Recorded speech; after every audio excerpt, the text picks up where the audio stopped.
You're all set. Thanks. Good evening, everyone. Thank you for joining the City of Kingston's Common Council at our special Finance Committee meeting. Today is June the 1st, 2021. Before we begin, we would like to go over a few guidelines to help us navigate this system as efficiently and respectfully as possible. We ask that members of the public and press remain muted and off camera for the length of the meeting. The moderator for tonight is City Clerk Elissa Tinty, and she reserves the right to mute anyone who unmutes themselves. Council members and city staff will control their own mute buttons. Good practice for them would be to mute yourself if you are not speaking to avoid background noise and feedback. If a council member or staff wishes to speak, they will raise their hands. I will call on members by stating their name clearly for our audio listeners. All of our meetings are recorded. Both video and written transcriptions will be made available to the public on the city's website. Although we will not be having public speaking tonight, you can sign up to speak at our monthly council meetings. Please email Elissa Tinty to sign up by noon of the day of the meeting, which would be today, or you can submit written comment for the record by the same deadline. The email address is emtinty@kingstony.gov. You can also drop comments off at the drop box located outside the side door of City Hall. We also encourage you to reach out to committee chairs or your ward's representative at any time. As I noted, Clerk Elissa Tinty is the moderator for today's meeting. I'll also note that she has the right to lock and pause the meeting to eject anyone who has behaved inappropriately. Lastly, at tonight's meeting, we have in attendance committee members Don Tollerman, Tony Davis, Steve Shabbat. We also have council member Pat O'Reilly. We have non-voting council member Pat O'Reilly, unless he wants to join as the substitute for Michelle. We also have city staff, Kristen Wilson, Kevin Bryant, Dan Gartenstein, John Toohey, Elissa Tinty, the aforementioned, and guest Chuck Snyder. All right, thank you for your patience during these difficult times, and on behalf of the Common Council, I wish you and your family good health. I now call this meeting to order at 5:07 p.m. Our first order of business, according to our docket here, is, well, actually, we've got two things. There's the U.S. Department of Transportation grant application, which is second on the,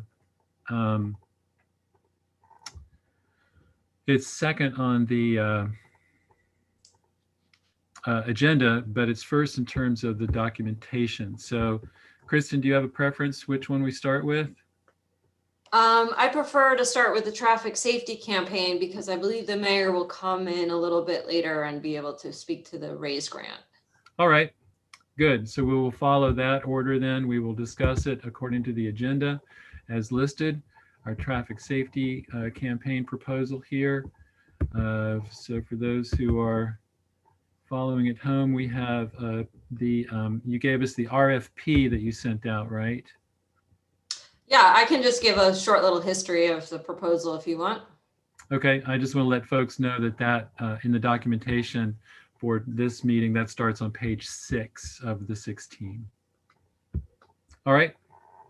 Okay, sure. So I think I put in our proposal to the council, I believe it was maybe February or March, to fund a traffic safety campaign marketing consultant. My original request was for $35,000. Initially, I had presented that as a minimum request, and what I had meant was that would be the cap of what we would spend. And I think that was confusing when I said a minimum request, meaning that would be the minimum amount that we should spend on this type of activity. But I was proposing it as a cap of $35,000. And then clarified that with the council members and explained that it was the cap of what I had suggested. But council members seemed to want me to put out the RFP for the marketing consultant to see what kinds of numbers actually come in. And so I did so. I put out an RFP about 2.5 weeks ago and made them due today. So we got RFP responses. And before I get into that, I just want to be really clear about RFP versus RFB. So request for proposals versus request for bids. So this is an RFP, meaning we're getting a response from prospective consultants, and we don't have to accept the lowest bid. It's different than an RFB when we're looking for a construction contractor and we have to accept the lowest bid. So with an RFP, we evaluate the responses based on their quality, their qualifications, and cost factors are about 10% of what we evaluate when we look at responses. So we received 7 responses, which was pretty great for a 2.5 week time frame. And the responses came from, we did have one local Kingston firm. We had several upstate New York based firms. We had a couple of out of state firms with specific transportation communication experience. We had, I think about half of them were either service disabled, veteran owned small businesses, women or minority owned businesses, or disadvantaged businesses. So we had a, that's different than what I normally see in an RFP response. And the range of responses in price is from 36,000 to 149,000. And so tonight, when I talk about these firms, I'm not going to go into the specific firms or give you the firm names, because if we do get funded in this, then we'll go through the official RFP review process. And I wouldn't want to give any of that specific information out at this point, because we wouldn't want council members to be influencing who we would choose. Unless you would like, if any of you are interested in participating in the RFP review, if it does get funded tonight, then I certainly would welcome a council member to come and participate with our committee. But we do have a very prescribed process where we have evaluation sheets and scoring and all of that we have to go through. And I won't be sharing about specific firms tonight. I'll just share sort of general things about the responses. Okay. Just a couple of things about the responses. We had a range, as I mentioned, from 36,000 to 149,000. The lowest was 36,000. The next one was at 42,000. After that, it was 73,000. We had another for 85,000, another for 130,000, and then 149,000. And we had one who didn't provide a total price. It more just provided a price per hour or for specific products. So one other thing I just want to note about when we set up the RFP committee, we all review all of the proposals. We rate them on their qualifications and their cost proposal. Then we would, if we want, we will call in finalist firms for interviews. We select the best qualified firm, and then the project manager, in this case, it would be me, would negotiate the prices, terms, and the scope of the contract. So while many of these firms have proposed, like $73,000 or $85,000, what the council can do is determine a price, a cap of what you would want to pay for this service. And then I can negotiate with any of these firms to provide, as much services as they can for that amount. So There's a couple of things that I noted. The lowest proposal was a little more homespun, a little less organized in their presentation. So, just not very polished. The second lowest was very well organized and had worked on many government campaigns, including with the New York City Office for People with Disabilities, New York State DOT, Orange County Economic Development. That was a proposal at 42,000. The third lowest at 73,000 had significant experience in transportation planning and communications, had a focus on equity and inclusion, and for example, suggested instead of doing a direct mailer, working on youth engagement and partnerships within the city, within the city. The second highest, which was at 130,000, was very well organized with extensive experience in transportation safety campaigns in other states. And they actually had statistical results that showed a change in travelers' behavior, like a lower number of crashes or higher seatbelt use or a drop in drunk driving that they could show as a result of their campaign. The very highest at 149,000, they had worked with a lot of corporate companies, but I didn't feel they had the most compelling proposal. So, it's a very, very big range. I think that the response, to me, and it sort of proved what some of the marketing consultants that I had spoke with before we had started this, that there's just a very big range in cost for marketing, and it just depends on who you're working with. And you can sometimes work with a very small business, small company who will do a lot for a little, or with a big company that will do a little for a lot. So I think we have some really good responses. I think we have some very good candidates that would be able to do a good job. And I think now it's the question of if and how much would the council be interested in spending on this effort.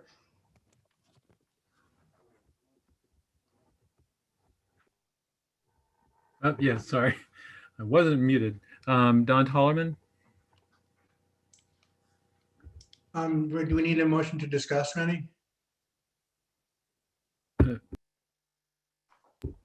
If anyone has questions or comments to direct to Kristen Wilson, that's what we'll do right now. Then after that, we'll do the motion for discussion. So does anybody have questions or for Kristen? Well, just a comment. Great job on getting such a broad range so quickly. That's not easy. Thank you. All right. Any other questions for Kristen? And actually, I'm sorry, but didn't we sent this back from the Common Council, didn't we? Yeah, I had requested this, I think it was either in February or March. It passed through the committee. Right. Then it went to the council, and then the council recommended that it go back to the committee for more discussion. We held our we had another discussion at the committee level, and then at that committee, it was decided to do the RFP. And so now I'm coming back with the results of the RFP. And I think the question before the council now is if and how much would they like to fund this at? Right. So my question, I have a question for Corporation Counsel, if Kevin or Dan or Kevin is present. Since we've already passed this in the sense of we passed, the committee passed the resolution, and then we sent it back from the Common Council, do we have to have a motion to discuss, or is it still open? Is the motion from the previous meeting still open?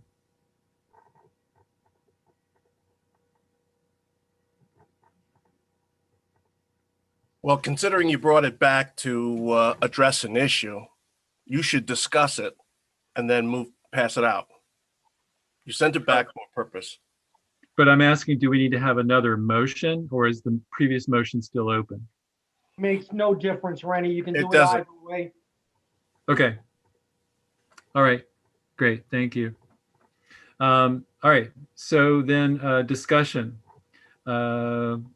Who's got something to say about this project? Don Tollerman, then Tony Davis.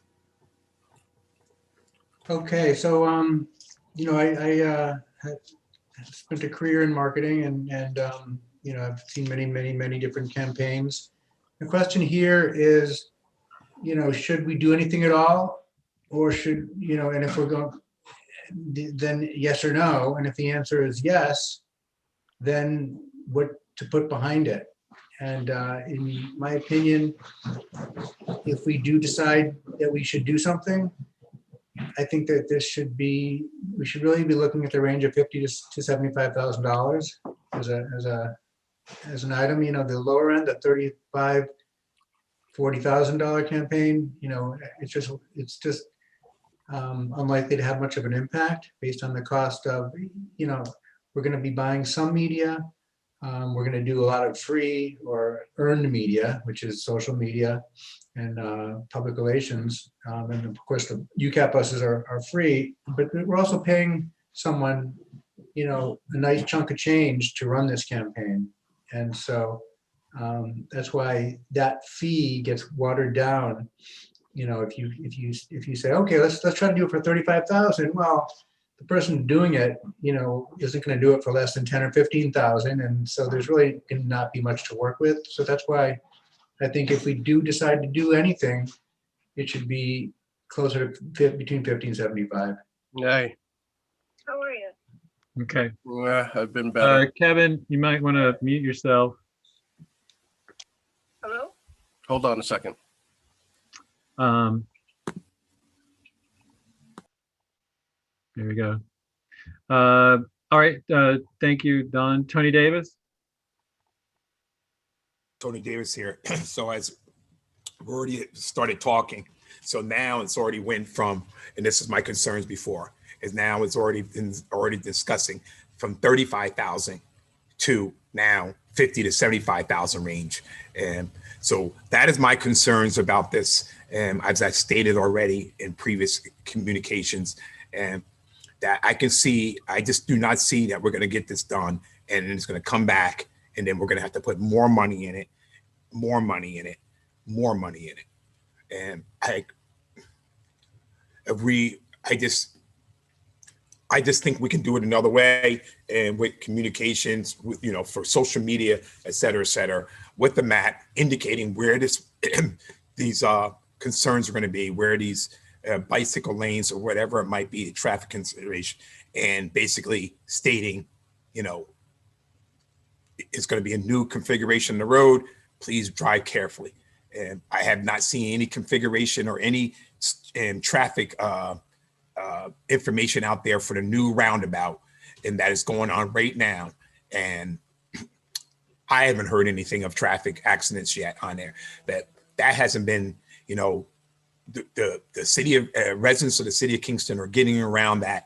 And, even though it is new and it's going to take baby steps, they are navigating that turn. And so my concern, as I'll go back, is that I just think this is going to wind up being that we need more money and more money. And once we start, they're going to say, well, we have it halfway done. What do we do? Do we just throw that money away, or do we put more money into this plan? So that is just my opinion. Thank you, Tony. I certainly hear your concern about cost, the amount of money that we're thinking about here. At the same time, we are developing a fundamental change in Broadway and at the traffic circle. We know too that, especially as we're coming out of the COVID crisis, I think there's going to be a lot. I've seen some studies that suggest that people are going to be, really having to feel their way back into the day-to-day rhythm of life without masks and so forth, and without social distancing. And there's going to be a lot of issues that come up with that. So it seems to me that a traffic safety campaign right now is a really good idea. And this is not just about one small aspect. This is about a whole array of potential issues. It's helping people too to understand that there's going to be some major changes, that they need to be on the lookout. It's one of those difficult things where psychologists have pointed out that even positive changes can be stressful, and positive changes can require some consideration. I think the question for me is, what's the proper amount to spend on that proper consideration? Kristen, you had your hand up? Yeah, I just wanted to mention that this is not, I think Tony has a concern about spending more and more and more money on this. And I don't see this as something that we would be coming back to council over and over again. It's not like, I think, your experience on Broadway streetscape or some of the other transportation projects where the costs just keep going up and up and up. This is different than a construction contractor. We're not going to be digging into a road and finding things that we unexpect. We are with whatever, if the council does fund this and whatever you decide, that can be the cap. That's what we spend, and we don't spend more, and we don't come back. So that I just wanted to, that's very different with an RFP than an RFB, or even with a design consultant. This is, we can say, all right, this is what we're spending. I have suggested that we use this as a base for future, it'll be something that we create, and then we can reuse it over and over again. I've also had some discussions with Rose Quinn, who works for the SUNY Ulster traffic safety. I'm blanking on the name of her organization right at the moment, but she's funded through the Governor's Traffic Safety Council to do safety education throughout Ulster County. And we're setting up a meeting with the Governor's Traffic Safety Council to see if we were able to fund this in the future. And it wouldn't be this, it would be different runs of the campaign, but we don't need to come back to the council over and over again. It can be a cap, and that's it. Right, so we're talking about here a specific contract as opposed to a process that opens up potential cans of worms as you dig in the ground and you find different conditions than you expected, right? Yes. Okay. Yes, this is, okay, the council is funding it at this level, and that's it. We create the campaign, we create the brand, then we can reuse it. Or if we want to do more, we can look for grant funding.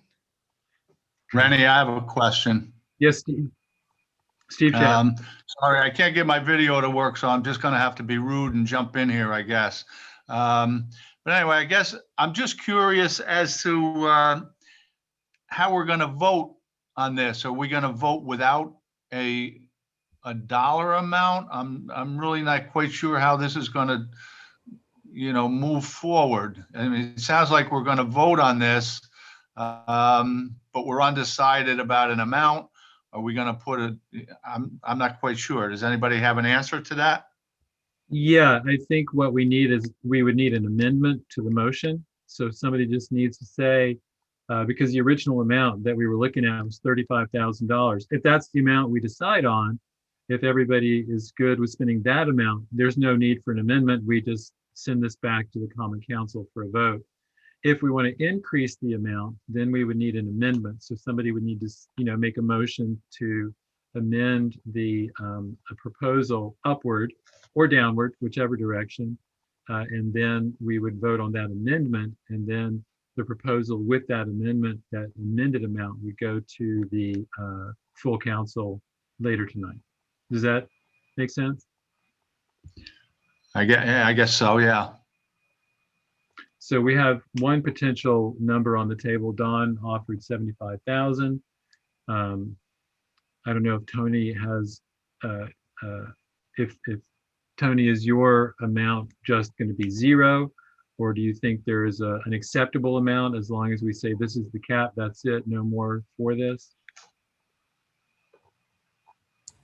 I'm just really a no vote on this. I'm not, I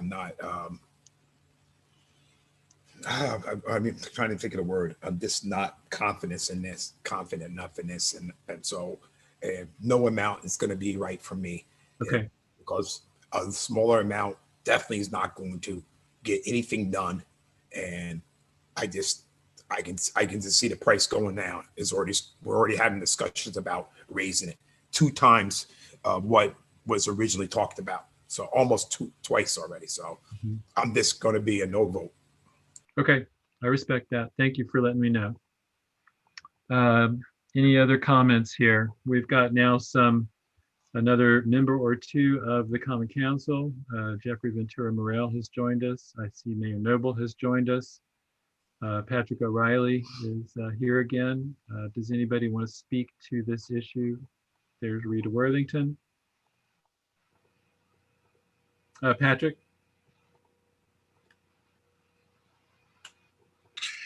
Hi, Patrick O'Reilly.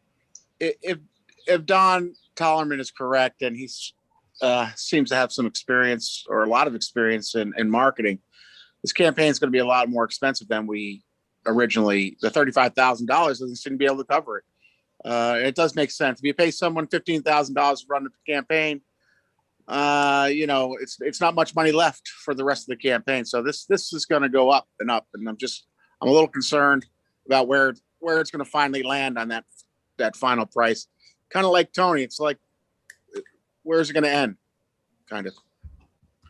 Well, I think it ends where we say it ends. So as long as we think that traffic safety is a crucial issue, that's the question. What is the price that we're going to put on it for this campaign? I mean, Kristen Wilson. Yeah, I really want to clarify that we have real prices now. We have an RFP at $42,000 that looks reasonable to me. We have a response.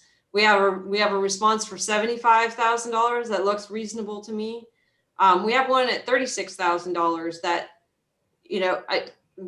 I don't think it's the best response, but they could do the job. So I think that the number that you choose is we can work with.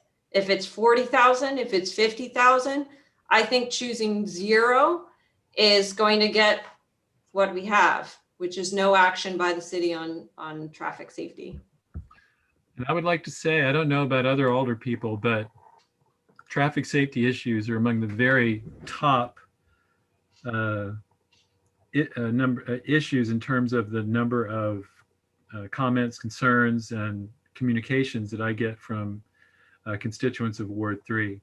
So I think that doing some work for traffic safety would be beneficial for all of us. All right, any other comments? Does anybody want to make an amendment, offer an amendment for a different price here, or a different amount of money, maybe $50,000? Don Tollerman?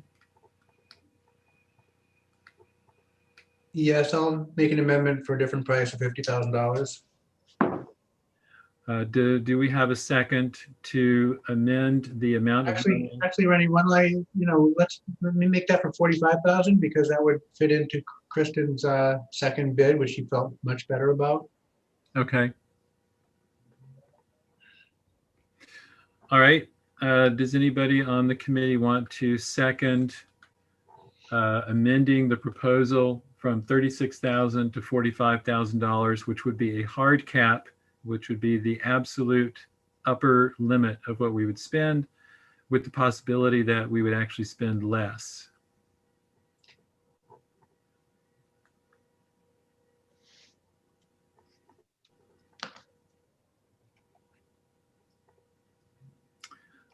I will then second the motion. So the motion is to amend the proposal for the traffic safety program to increase the amount from $36,000 to $45,000, and this being understood to be a hard cap that we will not spend a penny more on the campaign. Any discussion?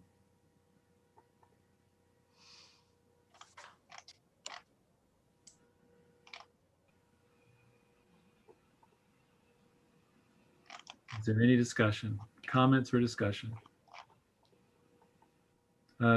Steve, do you have anything to say? Yeah, I'm really kind of torn here. I mean, I really don't want to go up any. I was debating about the 35. I don't really want to go up. I mean, I'll still stay with the original amount, but this is, I don't know, it's just too open here. I'm a little worried that this is going to escalate. And I don't know. Okay. Any other comments then on the amendment? Hearing none, then I'll call for a vote. This is only for the amendment. If we do not pass the amendment, we still have the proposal at $36,000. So all in favor of increasing the proposal to $45,000, thumbs up, please.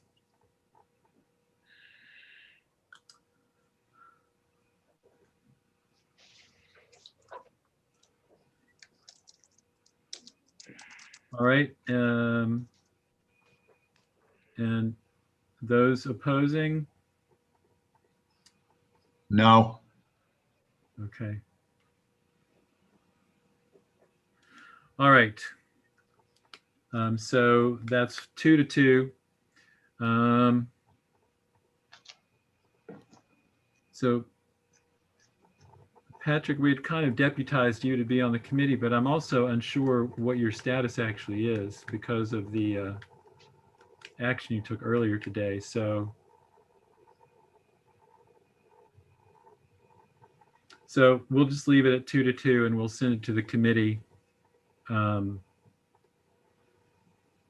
send it to the Common Council with the proposal at $45,000, and then we can discuss further at caucus and then at council. All right, is that clear to everyone? Rennie? No, it's not clear to me, Rennie. I thought if this didn't pass, 2-2 didn't pass it. So I thought it would stay at the original amount if it didn't pass. Well, it's a tie vote, so I'm not sure what to do. My understanding is that, we are acting in an advisory capacity. So it'll go to the Common Council to discuss further unless Corporation Counsel, Kevin or Dan, you want to help us out here? Yeah, there is no reason why Patrick is not an active member of this body or the Common Council. No action was taken as of this point. Okay. So I don't know what you're referring to.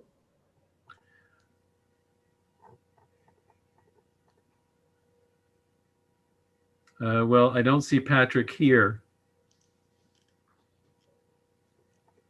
So we're still at 2-2. I believe Patrick is trying to get in touch with you to clarify that, which is why he probably went offline.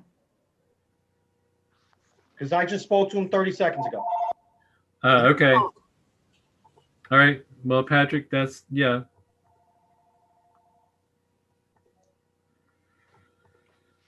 Patrick is on his way into the meeting right now. Okay.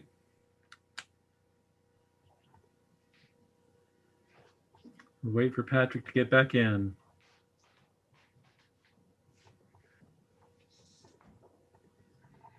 There you are. Patrick, are you aware of what the vote is here?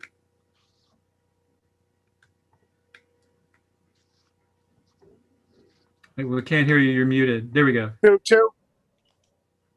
Yeah, the And that'll proposal, and this vote will just send it back to the original 35,000, correct? if you vote no, it goes back to the original 35,000. All right, I'm going to vote no, go back to the original 35,000. Okay, all right, good. So that's defeated. So we will, then this will still be on the docket though for, well, I guess we have to vote to send it back to the Common Council. Again, Corporation Council, I'm sorry, do we need a specific vote to send this back to the whole council? Or does it go back automatically because of the previous passage? Vote to send it back. Okay. All right. So in that case, is there any discussion then about sending it back? Any comments anybody wants to make? Okay, go ahead, Tony. But basically, this is it'd be a thing to send it back to the full council at the original amount of 35,000 Correct. that was requested. Okay. Yeah. Thank And you. that would be the hard cap then, so on and so forth. Okay. Any other discussion? Any other questions?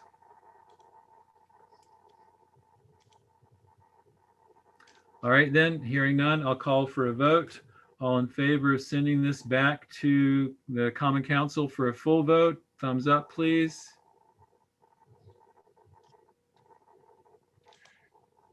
Yes. We got 3, Don. Okay, 4. All right. All opposed? Tony, okay, great. All right, then we can move on to the second item, referring to the grant.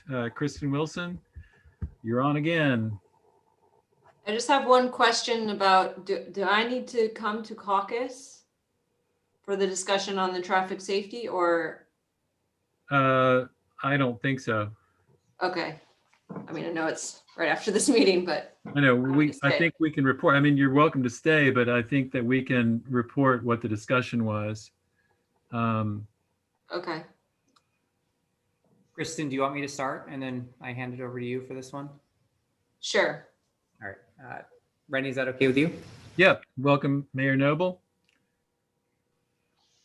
Any communication that we put on the agenda for tonight. The basic concept is that once every couple of years, the federal government through the Federal Department of Transportation comes out with a grant program. Over the years, they've called them different things.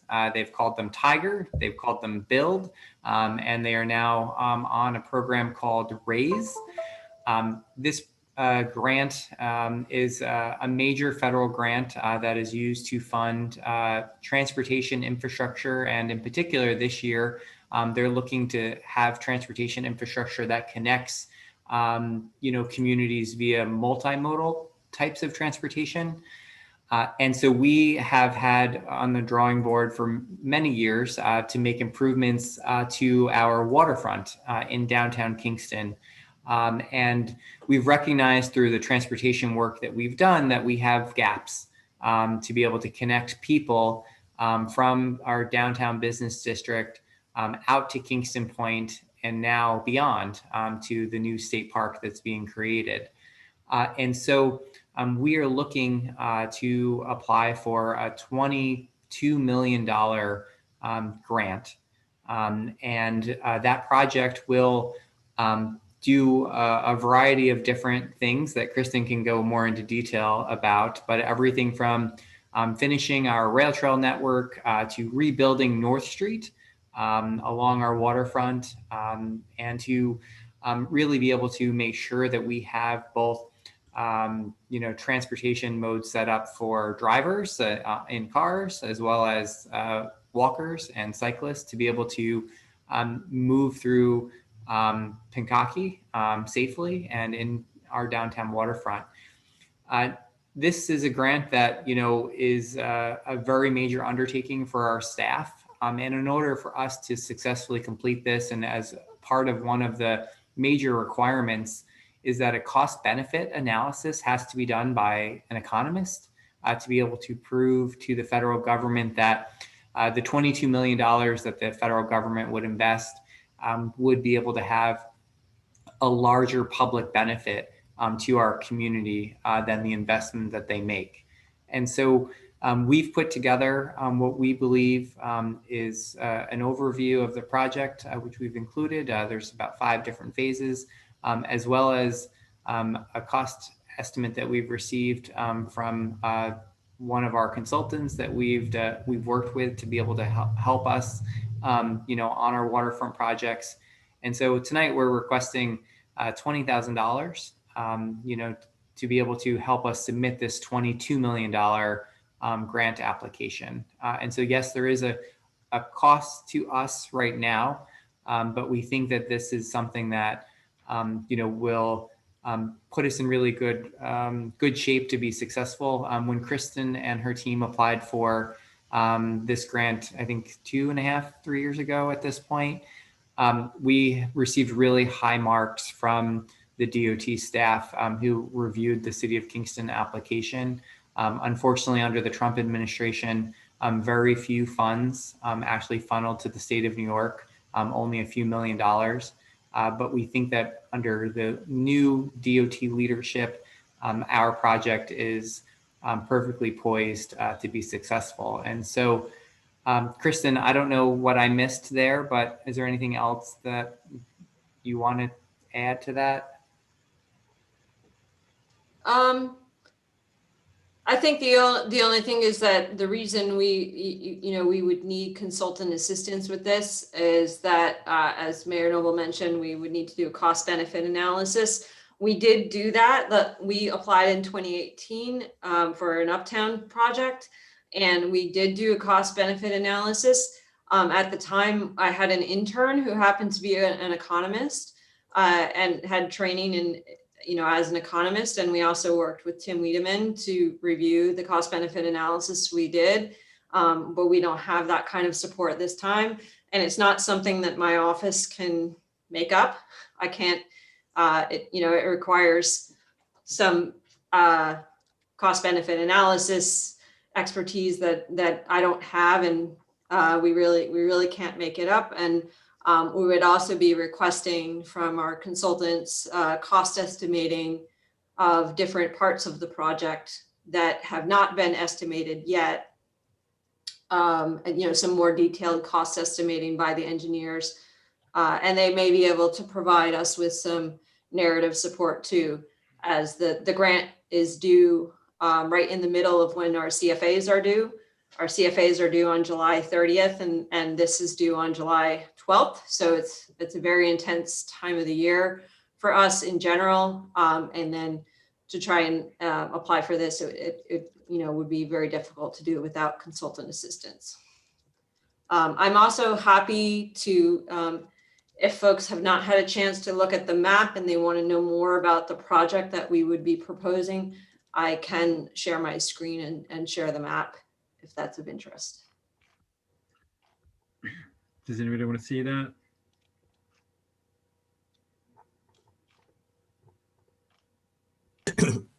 Tony Davis? Yes, if it's not going to take a long period of time, if you could share your screen. Sure. I think Elisa might have to give me.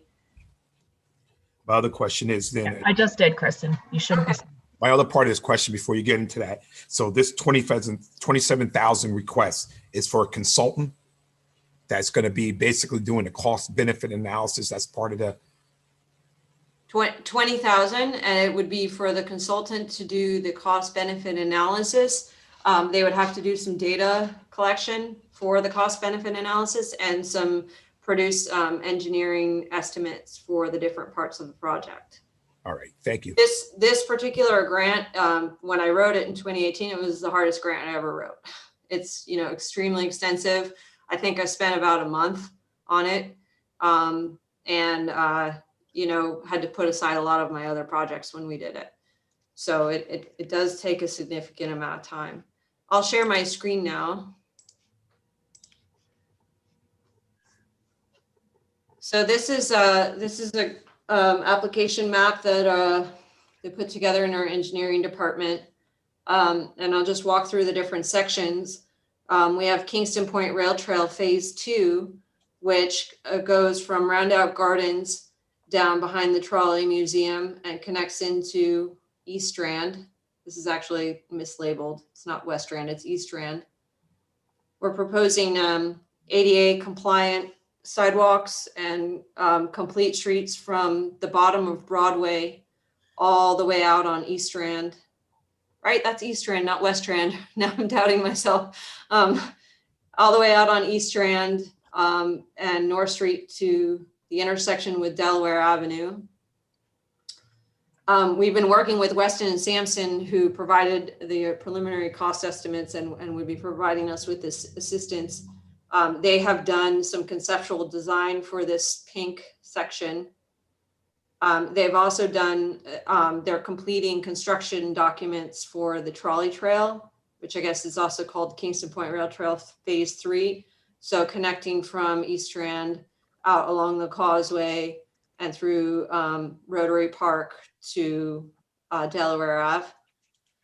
There would be another section in Kingston Point Park that would connect with walking trails or sidewalks along Delaware Avenue through Kingston Point Park to this white dotted section, which is the trail from Kingston Point Beach parking lot through the Hutton Brickyards property to the Empire State Trail.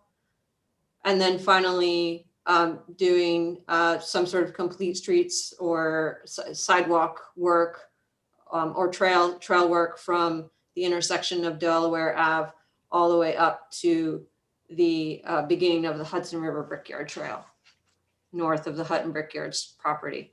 So those are all of the sections. I think it's 5 sections that, and all of this is along the Kingston Green Line and the Empire State Trail.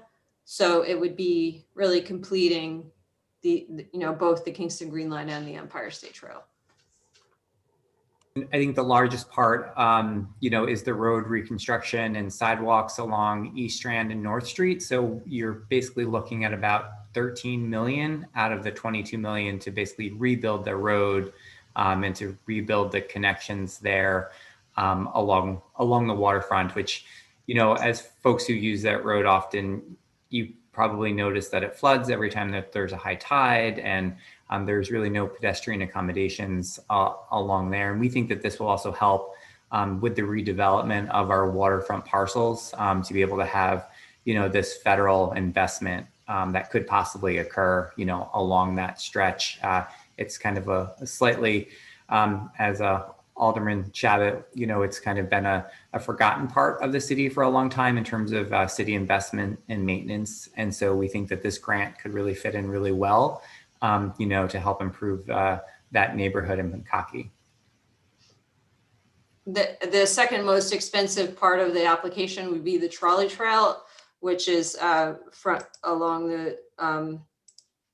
the causeway here. And the reason that is so expensive is that many of you have probably been out there recently, have seen that many of the trees that were there are falling down and the shoreline is eroding away. And so that project includes a pretty extensive shoreline stabilization to preserve the causeway, which would not only be for the pedestrian walkway, but also for the trolley, the trolley that goes out there on the weekends. Great, thank you, Mayor and Kristen, for that. Any I have a question, comment? Steve Chabot. Yeah, thank you, sir. I guess this would be for you, Kristen. I just want to make sure that I heard you correctly, that we really can't apply for any of these grants without that cost benefit analysis. Did I hear that correctly? Yes, it's one grant. It's called the RAISE grant. And it's a very extensive grant. And if the council is not able to fund the consultant to assist with the cost benefit analysis, we can't apply. There's no way I can put it together in my office on my own. Okay, I mean, I think this is an opportunity here. There's a lot of money here. I mean, I think this is a rare opportunity for us to jump in, and yeah, it's going to cost us a little bit, and I guess the bottom line, there's no guarantee we're going to get anything. But, certainly I don't want to be faulted for not trying, to get some of this money. I mean, these are substantial amounts, that could go a long way towards that area. I mean, we've been trying to get that developed down there for way before I've been on the council, so this would certainly serve that purpose. So I'm supporting. Kristen, then Don Tollerman. I just want to mention that if we do this and we spend the money on the engineering cost estimates and the cost benefit analysis and we don't get the raise grant, I mean, it is a very competitive grant. I'm not going to hide that. There's no guarantee. However, we can use it for other grant applications. We can use it for the CFA. We can, it will really advance our ability to be able to apply for many different kinds of grant applications if we don't get the raise grant. And we can break it up into different parts if we need to. We can use, just for the street or just for the causeway, if we're applying for a smaller grant. Thank you. Don Tollerman. Okay. Hi, thanks for putting that together, Kristen. I want to just say that this is an unbelievable opportunity. Oh my God, if we were able to secure this money and build this connection, there's nothing stopping, downtown. I mean, it's just would be wonderful on so many levels. So I think that, $20,000 to hire a consultant to fill this out to the best of our ability and knock it out of the park is a no-brainer. So I'm definitely voting for yes for that. Great. Patrick O'Reilly, question or comment for Kristen Wilson or Steve Noble? Hi, Patrick O'Reilly. Kristen, thank you so much for applying for this grant. It just sounds wonderful. I know from previous experience with you, Kristen, that any kind of building along the waterfront is incredibly expensive, almost unbelievably expensive. So any money we can get for that would be great. And the amount you're asking for to even have a chance at this is not unreasonable. So I'm going to vote yes. Any other questions for Kristen Wilson or Steve Noble? If not, then I'll entertain a motion to accept the proposal. I'll make a motion. Thank you. Do we have a second? A second. Riley. Any discussion? Tony Davis? Again, Tony Davis here. I just want to echo what Alderman Tollerman and Alderman O'Reilly and Alderman Shabbat have stated, and that this, downtown, the Pukaki area has been forgotten for many years in major projects. And if we could secure this $22 million raise grant, would be not only a benefit for the city, but a benefit for that area as well. And in so many ways. And so, and as Don Tollerman is saying, or as Patrick O'Reilly was saying, this is just a drop in the bucket in regard to the 20,000 that could be offset by $22 million that we can invest in projects in downtown and the Pukaki area. So I'll definitely be a yes as well. Great. And it's nice to hear that we can reuse any data that's developed through this consultant. All right, any other questions or comments? Hearing none, I'll call for a vote. All in favor? Yes. The vote here is to approve the application to the raise grant for $20,000. All in favor? Yes. All right, any opposed? It's unanimous. Thank you, Kristen. Thank you, Steve Noble. Thank you, everybody. Have a good night, okay? Good night. All right, and with that, anybody want to make a motion to adjourn? Tony Davis, the second from me. All right, all in favor? All right, good. All right. Lenny, Did I Yes. miss? Dan Baker? Yeah, were you still in special finance? Yes. I was wondering if my old business got on the agenda there. It sure was. Did I miss? Did I miss it? Did I miss my opportunity to speak? I was, were you going to speak at caucus or at finance? I think it was just for special finance, just to give an update to the finance committee, not necessarily a caucus. Yes. Okay. Can I go ahead? Yes. I'll withdraw my motion to adjourn the meeting. Okay. Thank you, Tony. Thank you, Alderman Davis. I'll be very brief.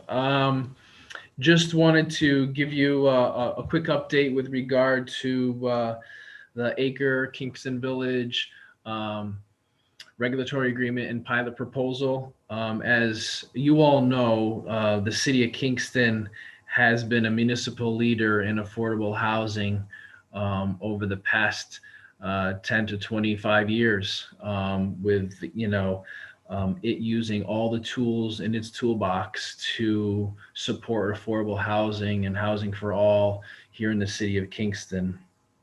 That includes things that are on the table right now, like accessory dwelling units, recent items that were just passed, the zoning code amendment with the 10% affordability through projects that are approved by the planning board, and the continued use of payment in lieu of tax agreements to support affordable housing for places like Rubco's Lace Mill, Energy Squared, their project on Flatbush Avenue, Birchwood Village, Springbrook Village. So, the city has done a great job in continuing its support and using all the tools that it has to do that.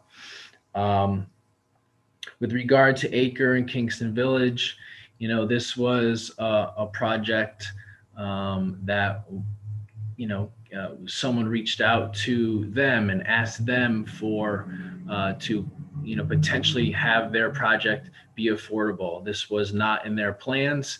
And, so we're responding to that request to see if we can do that. I passed along all the aldermen and alderwomen's requests with regard to last finance meeting. And the applicant has been hard at work trying to make all those requests happen. So I received that word today. I was really happy to hear that they're trying to make all those requests happen. We're expecting a response back from them very soon. I'm very excited to report that. And hopefully in the very near future here, maybe next month, we can further discuss what that proposal would look like. So I'm excited to report to you that's what's happening, and more next month. I just wanted to keep you updated because we had a couple months there that were a little vacant with regard to information on this. So I just want to continue to update you on it.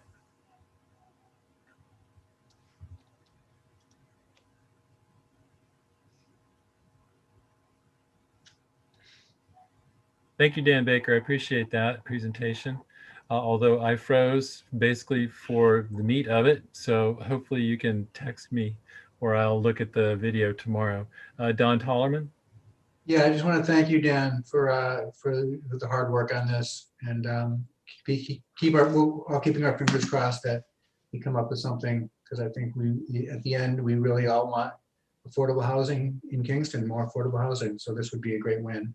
Yeah, I think the alderman's suggestions were smart suggestions, and it would support affordability for the long haul for the city. And I think that's what the objective is. And I think I'm hopeful that can be accomplished. Right. And that's all I have. And thank you for your time tonight.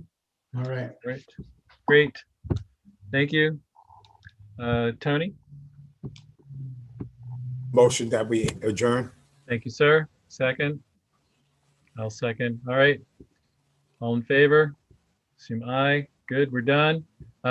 If we can take just a real quick 2-minute break before we start caucus. I know that we're late, but we'll try to zoom through caucus and meet, not get way before our 7 o'clock deadline. Do we have to go back out or we stay here, Ren? We're staying, right? We can stay here, yes. Right. And I see we have Chuck Snyder here there for caucus. Hey, Kristen, there might be some questions about the traffic safety marketing by the other alder people at caucus. I would imagine there's going to be. Mm-hmm.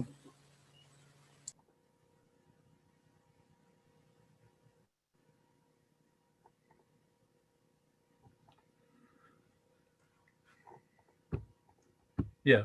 So we'll leave it up to you, Kristen. Might be a good idea for you to stay. I'm sorry, I missed that question, but I will stay. Okay. Just, there was some concern that there might be questions that come up, and it'd be helpful if you were here to help answer them. Okay, I'm staying. All right. So we'll be back in 2 minutes. Okay.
All right. Welcome everyone to caucus.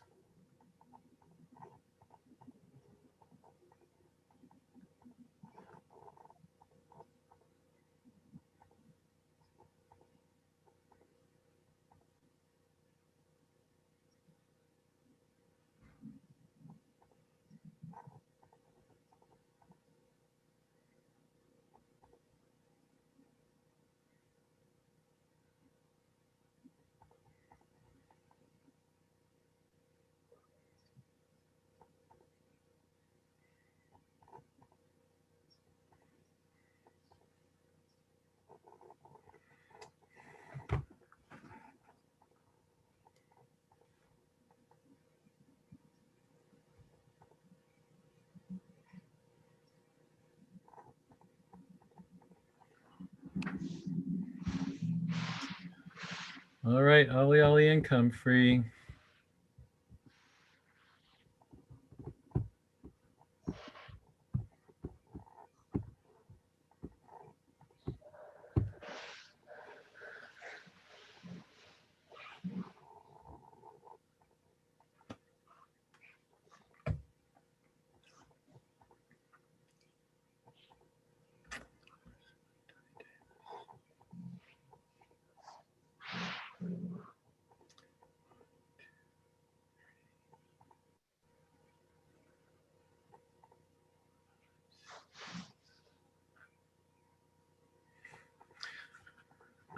Oh, okay. I see Steve Shabbat and Michelle Hirsch are here. So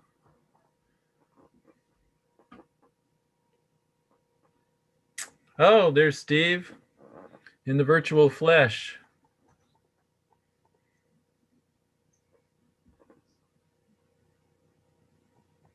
Good evening. Good evening. All right, so now we're waiting for Don Tollerman. And I'm hoping that Doug and Patrick are here, although Tony also just got up.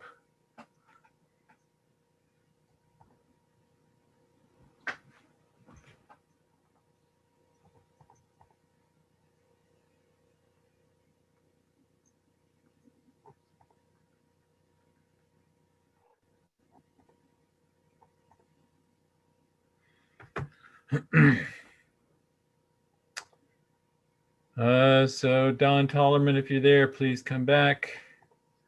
We want to get going.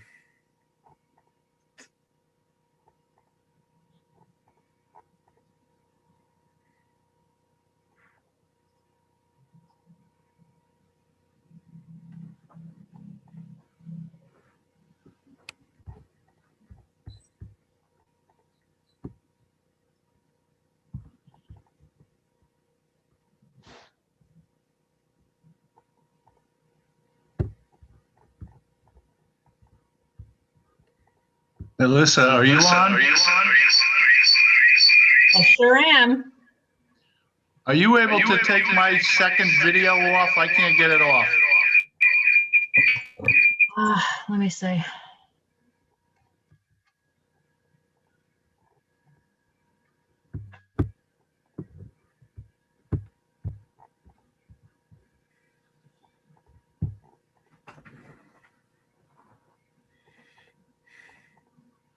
The problem is I can't distinguish from my panel which one I'm removing. So I just need you to talk for a minute, Steve.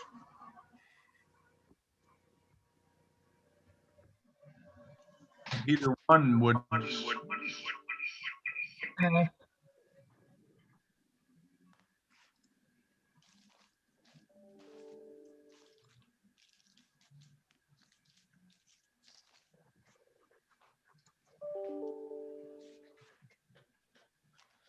Okay, one is gone. Yeah, but now there's no video.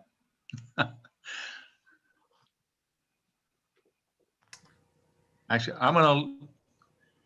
let me try this. Hey, there we go. Hey, all right. Whatever you did it good. All right. I hope everybody's here because we need to get started. So we're already recording, I guess, right, Alyssa, from the previous meeting? Yes. Okay. And we're streaming and everything, so I can start with the opening? Yes, indeed. You're all set. Right. Thank you.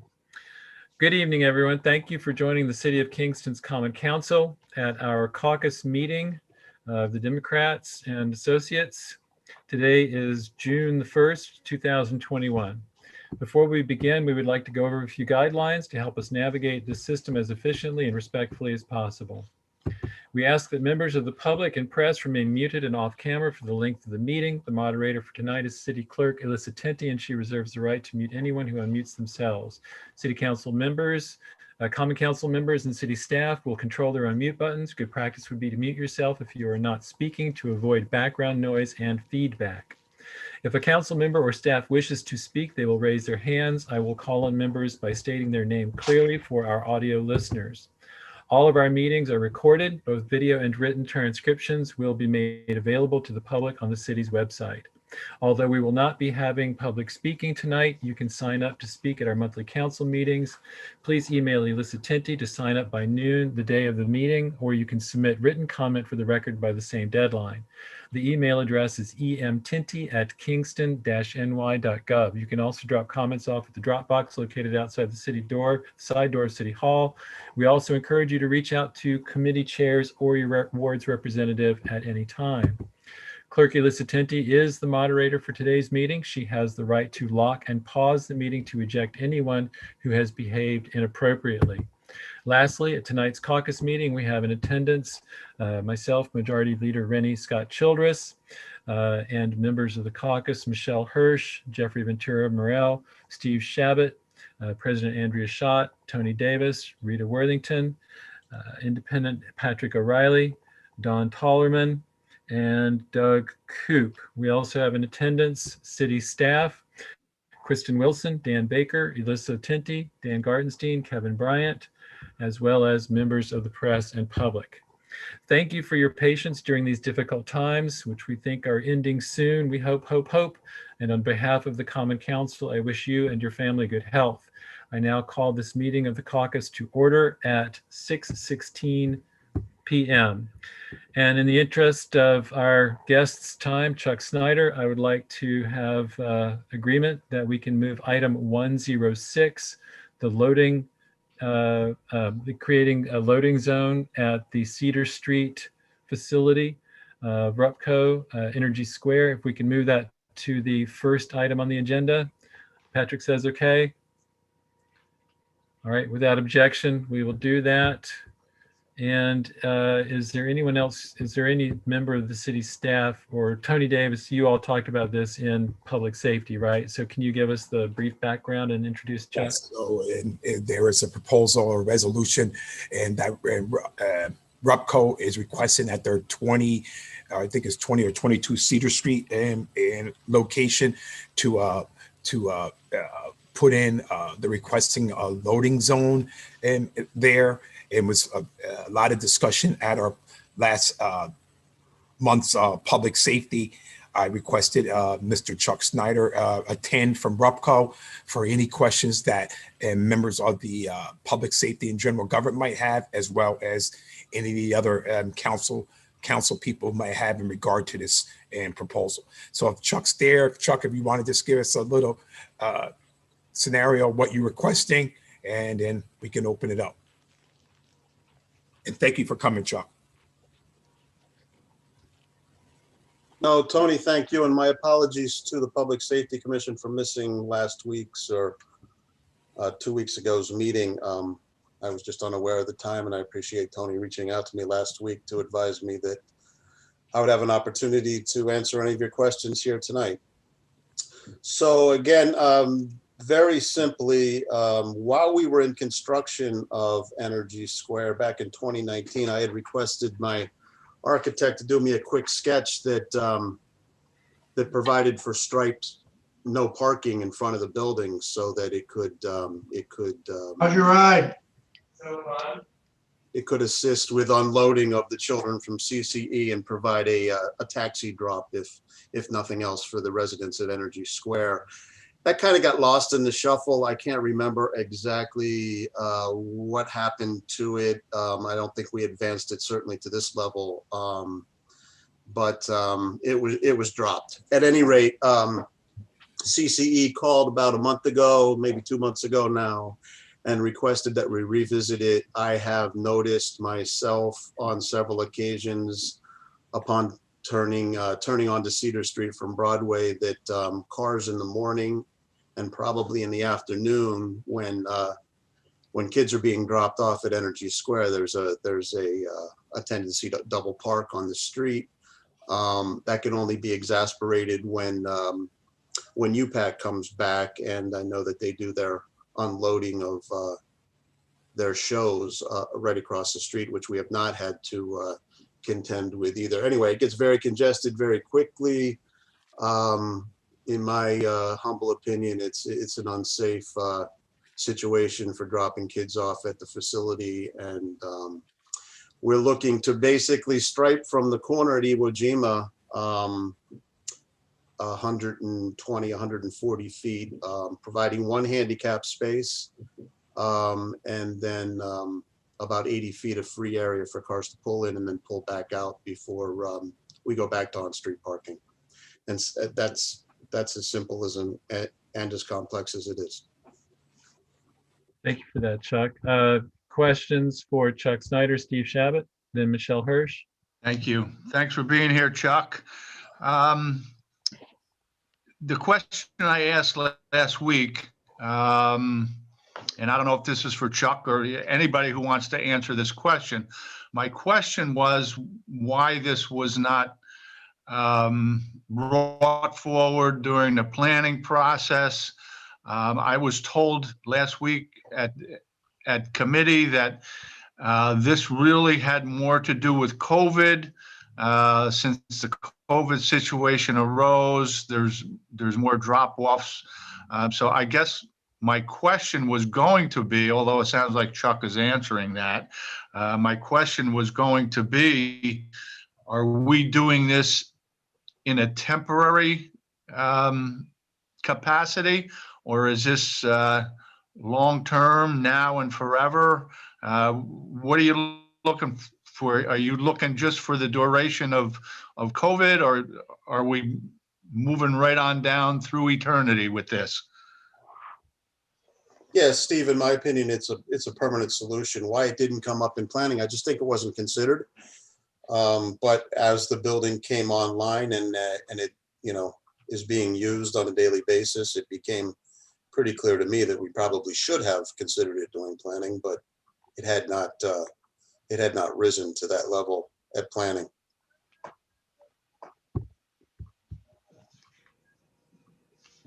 Anything else, Steve? No, I think that really answers my question. However, I would certainly feel, or I would have felt, or I do feel that, certainly, planning should be involved in a decision like this. This is a pretty big decision. We got a lot of businesses here we got to look out for. And as Chuck said, this is a major safety issue here, with cars parking, pulling up and parking. I'm not really comfortable with this. I would like to see somebody maybe from planning or, buildings and safety be involved in something like this. These are, if this is going to be ongoing, again, as I said before, I thought this was just going to be a temporary fix, but it doesn't sound like a temporary fix. And, I was prepared to go along with it, on a temporary basis, but, I would like to get somebody who's perhaps a little more qualified than myself to be making questions about safety and, parking capacities over there. I don't know how everybody else feels about that. Thank you. So we may want to consider referring this to the planning board, if I hear you correctly. Michelle Hirsch, then Patrick O'Reilly, then Doug Koop. Hi, Alderwoman Hirsch here. My question had to do with, of course, safety, and then about interfering with parking by taking away spots in that location while so much construction is going on Broadway, and now we're going to be straightening the intersection.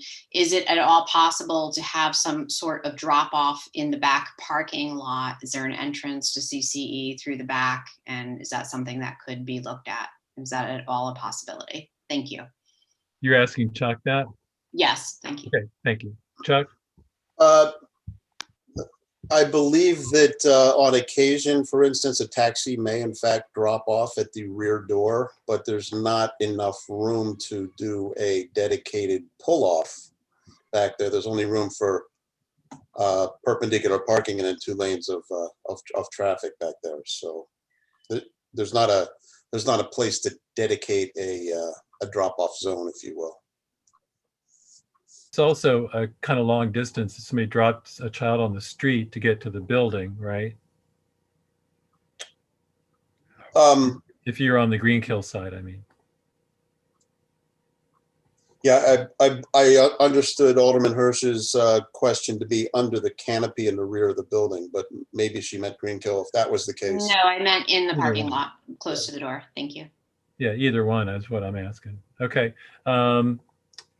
Patrick O'Reilly, then Doug Coop.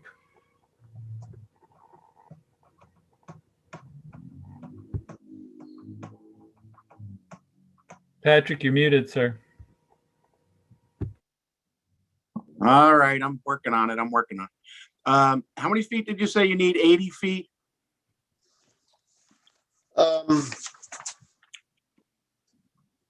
It's 100 feet of it's 42 and a half feet from the corner of Iwo Jima, then a handicap parking space, and then 80 foot of drop off before How many parking. feet total? Well, that would be 142 and a half. And how long is this? How long is one parallel parking spot? 20 feet generally. 20 feet? Yeah. So you're talking nine parking spaces. No, I think it's 6 parking spaces, and then we're replacing one with we're replacing one handicap spot. And a drop-off area, correct? We're eliminating 6 parking spaces, adding 1 handicap parking space in the entire run. Oh, so you're eliminating 6 from the city's parking, adding 1 handicap, which in essence would be eliminating 5 parking spaces. Correct. Okay. Now, is that one question I have? Obviously, UPAC, runs at different times than E Square. They have night shows and things like that. Could this loading zone be dedicated for a certain time period, let's say till 5 o'clock or something like that, 6 o'clock at night, so that the businesses in the area and UPAC could use that at night when they have concerts? I'm sure it could, but I'm not going to recommend that that's a good idea. I think it wants to be restricted the whole time. You think it's a better idea to leave those in and out of that building 24 hours a day? Yeah, but can't they, like Michelle said, isn't the back area, that's where people park their car. There's no place. I could have sworn it's a big spot back there. There's no place you can pull in and get out of your car back there if you're taking a taxi or something like that? Not without blocking the travel lanes. Is there a lot of traffic back there? I don't know how to answer that. The answer is no. That's the answer. Thank you. Doug Coop. Yeah, I'm totally against this. As I was in committee, it makes no sense to give up 6 parking spaces, 6, 9, whatever. You got plenty of space in the back. I was over there today too. I spent about 20 minutes riding around in there. You got plenty of space in the back. You got 2 lanes back there. I cannot believe you cannot find a way to make this happen in the back without giving up 6 parking spaces in the front of the building. I'm a total no on this. Thank you. Rita Worthington. Good evening, everybody. Rita Worthington here. So in the back, those parking spots back there, they're dedicated parking spots for residents of East Square. And then you have the lanes where the through traffic goes. But other than that, I'm going to say that I don't know if we need 6 parking spots, dedicated parking spots to drop kids off. But I go over there all the time. I drop my grandson off over there and pick him up from CCE. And I often have to double park because there's nowhere to park. And then you have cars coming around from Iwo Jima. It is dangerous. It's a safety hazard over there because there's no dedicated spots over there to drop kids off and drop them off. It's almost like a school. When you have a school, you have dedicated spots where there's no parking so kids can be dropped off and picked up. I don't see why we can't, have some spaces over there where kids it is a safety hazard. And I know, and I'm saying it because I've done it. You know, I go over there almost every day to pick my grandson up. So, and as far as the times of the programs, they're all different times of the day. So to have it up until maybe 5 o'clock or 6 o'clock, the only reason why I don't think that would work is because there's different timing of the programs over there where kids are being dropped off and picked up over there. So I would be in favor of, you know, maybe adding 3 or 4 spots, or at least to pick up, because it is dangerous. It really is. Thank you, Rita. Patrick O'Reilly. You know, I think we should probably have our engineer go take a look, see what he thinks. Obviously, this was bypassed by the planning board. You know, where I work at the school system, they reconfigure the parking and the drop off on a regular basis according to the kids coming in. We've reconfigured buses coming, huge buses coming in places like exactly like that, like he's talking about, where there's a through traffic area, and we put buses there for 10 minutes and they drop off. Parents come and pick up, and there's parent drop off. So in the back of that building, it seems to me, from my experience, and I was a bus duty person for 30 years. From my experience, they should be able to use that area back there to make a quick drop off and then take off. I'm not saying we don't need one in the front, Rita. We probably do too. But from what it sounds like, when I said 80 feet, he added another, you know, quite a few more feet on there. It seems like a huge amount of space that we're taking up.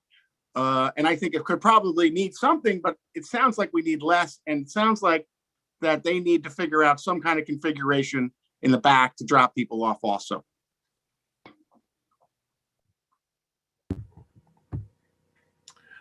Any other questions? Michelle Hirsch, then Tony Davis.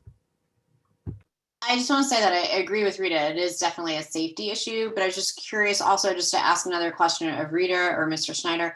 Are caregivers pulling up, parking, and then getting out of the car and then going into the building, or are they just literally pulling up, dropping off, and then kids walk in by themselves? So I'll speak for myself.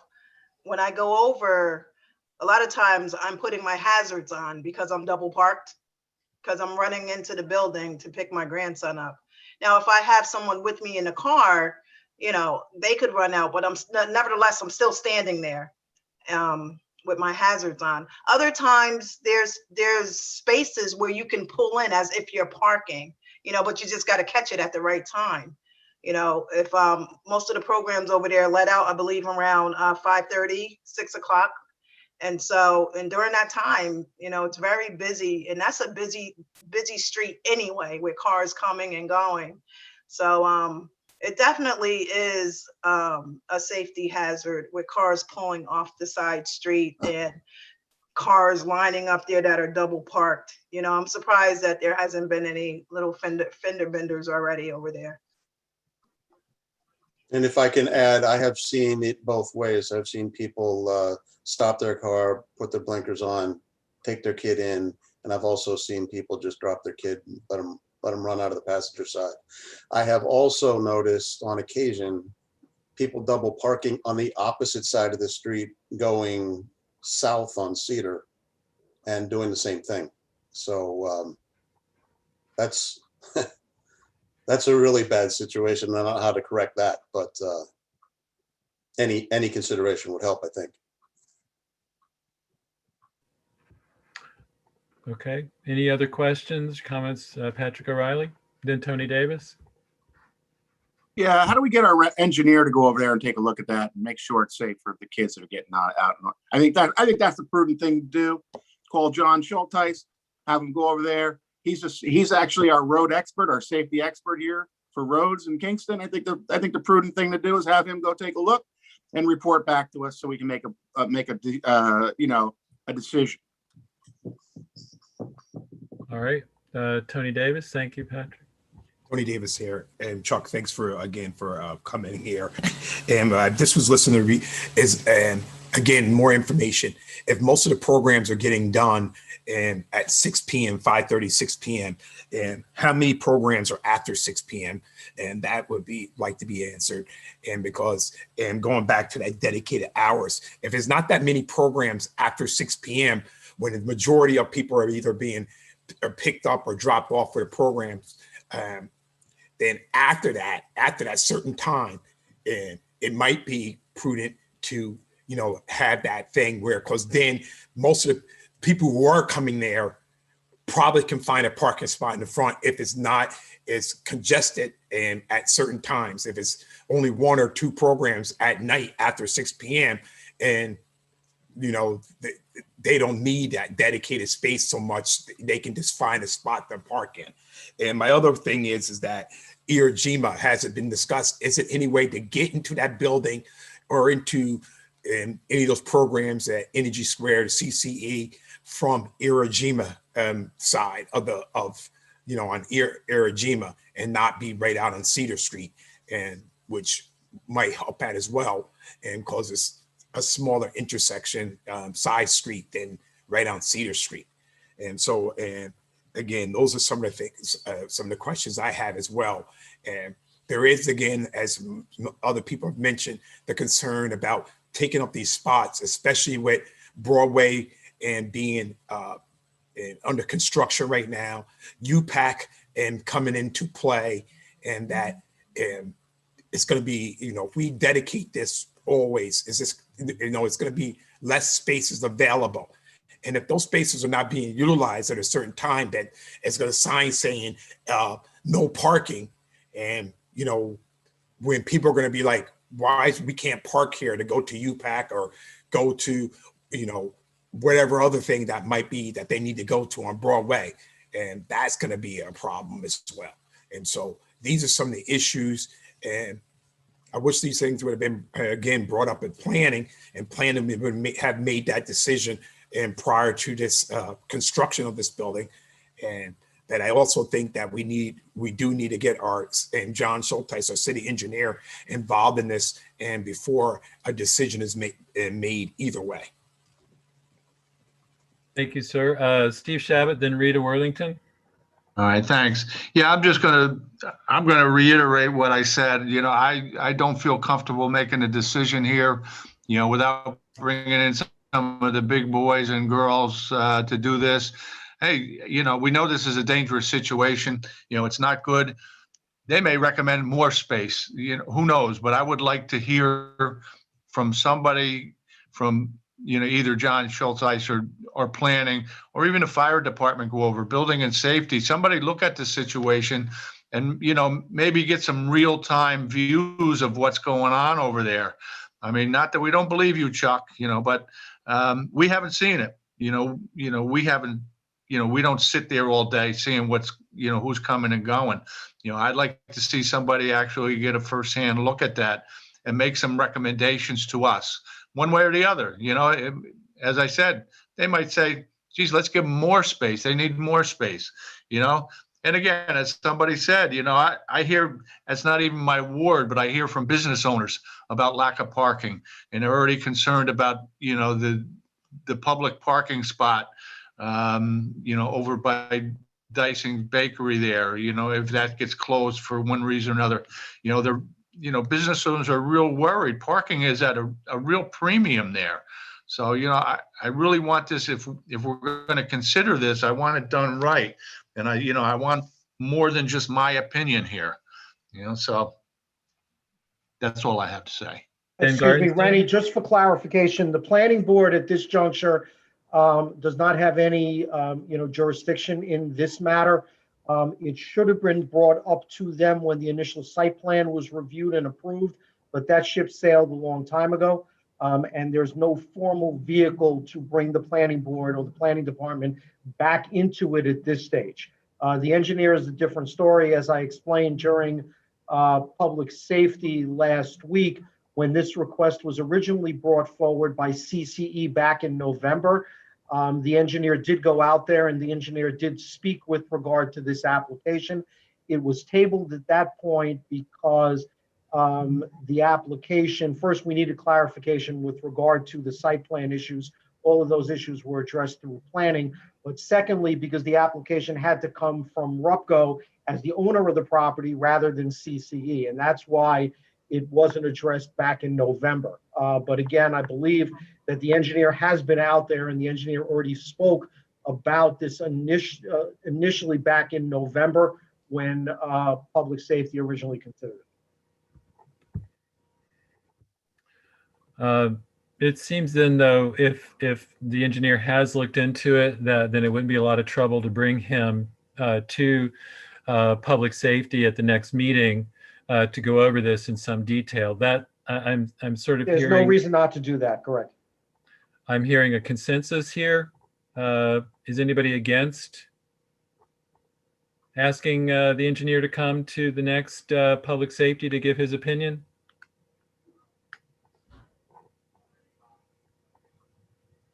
Hearing no objections, then that's what I'll suggest is, can somebody then make a motion to send, at Common Council tonight, can we have somebody who will volunteer to make a motion to send this measure back to committee?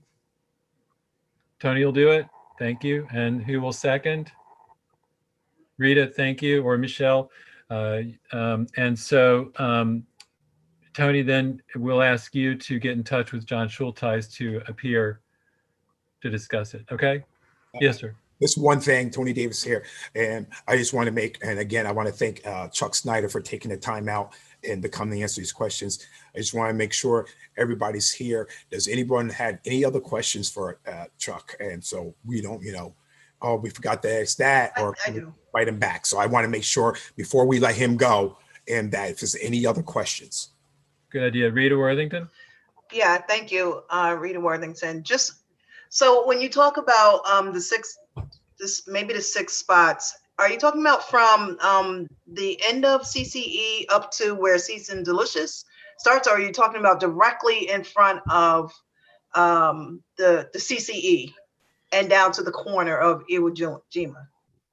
Oh, I'm sorry, Rita. The sketch that I have it sort of spans in between the front entrance to the residential portion of the project, which is 20 Cedar Street, and into the CCE marquee by 20 or 40 feet. I don't really know that dimension, but and then from that point on, there are on-street parking spaces until you get to Cease and Delicious. Right. Okay.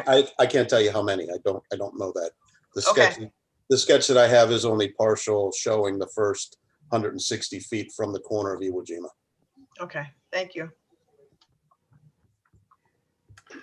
Great. Well, thank you, Chuck, for being here tonight. We appreciate your time.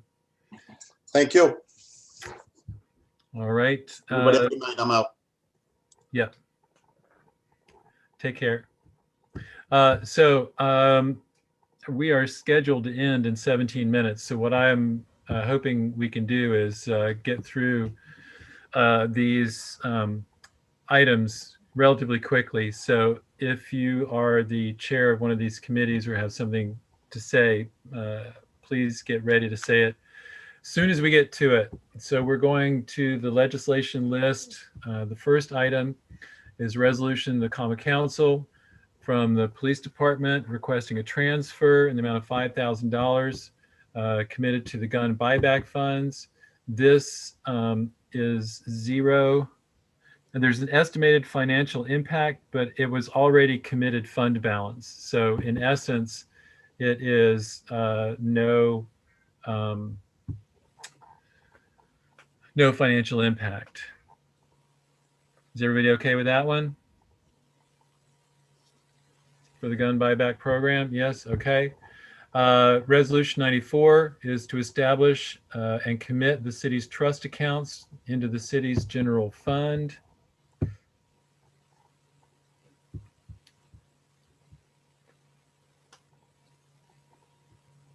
Everybody okay with that one?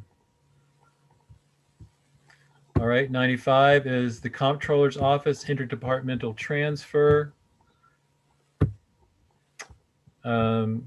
This is also no financial impact. Everybody okay with that one? Resolution 96, this is a transfer request in the Building and Safety Department in the amount of $54,451 to cover the expense of a full-time fire inspector. So this will definitely have a financial impact. Any comments, any concerns with this one? Any discussion on this one? Everybody's okay with us hiring a new fire safety inspector? Where do the funds come from? It's coming from contingency. Yes, coming from contingency. And is that the annual amount? Is that 1 year, or is that, how long is that for? That is for this year. So do we know if they'll be coming back for more, or because this is In the next budget, yes. yes? Yes. In essence, what we're doing here is we are creating a position in building safety for a commercial property fire inspector, which Steve Knox impressed upon us is absolutely essential. Which is $54,000 for essentially 7 months, right? Yeah, so that covers salary and benefits, from what I understand. So that amount is likely to go up then. If this is only 7 months, then for 12 months, it'd be a little higher. Yes. But we will have say-so over that, of course, at the next budget. You know, Why do we suddenly need this? This seems to just come out of the blue. A lot of money for all of a sudden. It's a surprise, you know. Okay. We don't like surprises. Michelle Hirsch, did you want to say something? Yeah, well, we thought we were getting a full-time commercial inspector when we passed the budget in December, and that didn't work out. Okay. Andrea Schott? And the other reason is when Tom Piano was the building safety director, it was connected with the fire department, and so this role was through the fire department before.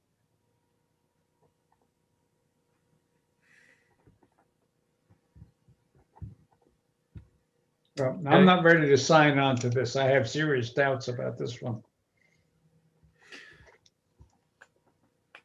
I mean, what was the finance committee vote on this? Let me see. It was unanimous.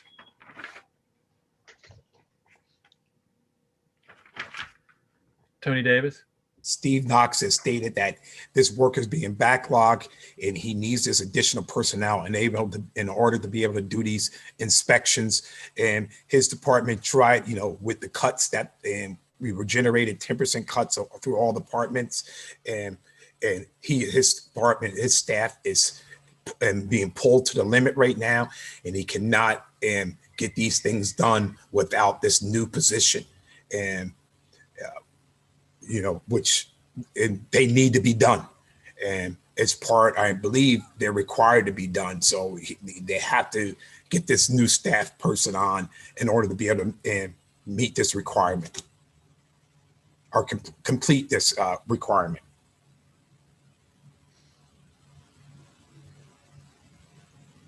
And as it stated before, we will have say in the budget in regard to the salary if we want to remove it. And that will all be able to come up and, you know, at the next budget hearings. Right. And the other thing is that this is a response to, there's been a lot of construction, there's been a lot of house renovation, there's been a whole lot of action that we didn't plan for because of the COVID crisis. You know, we didn't expect there to be this kind of run. And so Steve's department is just slammed. Patrick O'Reilly? Yeah, thanks.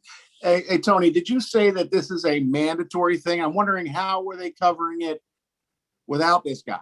And Tony had left, what, a couple of years ago now, right? Tom had left. And again, it was still being done through the police department, some of his stuff here. And I'm not sure if it's mandatory, Patrick, if I stated that. I'm not, absolutely correct. But I do know that Steve Knox said that we cannot get this work done, and that's required, and without this position. And his staff cannot complete this stuff. They can't keep up with the workload. And so they need this additional person. So how did it wasn't being done. That's why it's been being put on the back burner. They're trying to do, here and there, but they still can't keep up on the volume from what Steve is stating. And so. Yeah, I imagine they can't because they're like up 200% or something. But how did this just come about though? I mean, how come it would be really nice if Steve came to the rest of us and talked to us? Who did he just go to? Public safety? Is that what he went to, Tony? Yeah. So that's probably proper. He went through finance.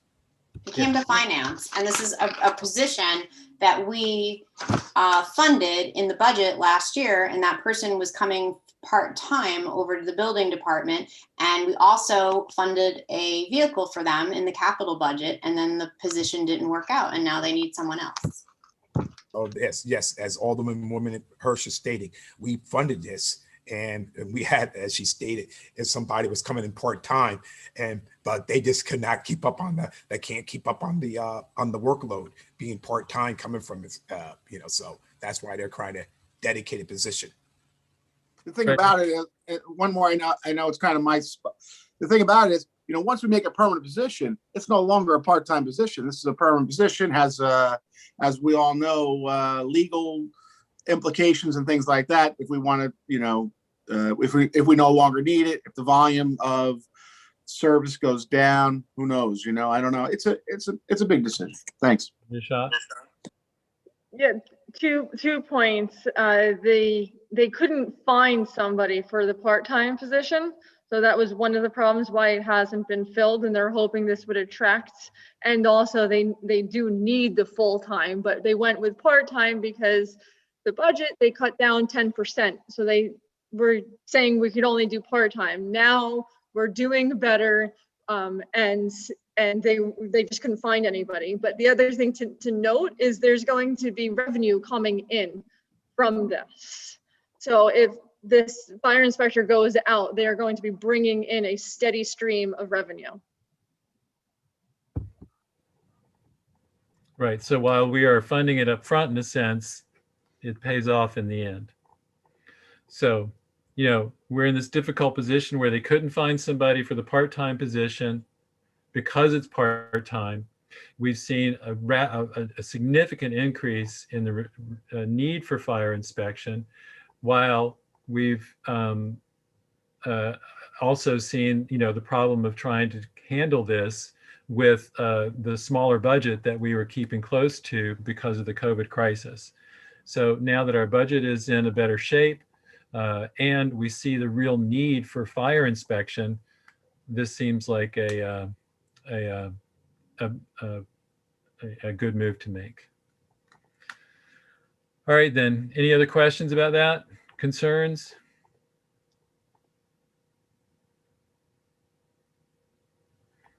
All right. Next item is transfer request, Corporation Counsel in the amount of $90,000 to cover shortfalls in the consultation line. This relates to ongoing litigation. Any questions about this one? Any concerns over this one?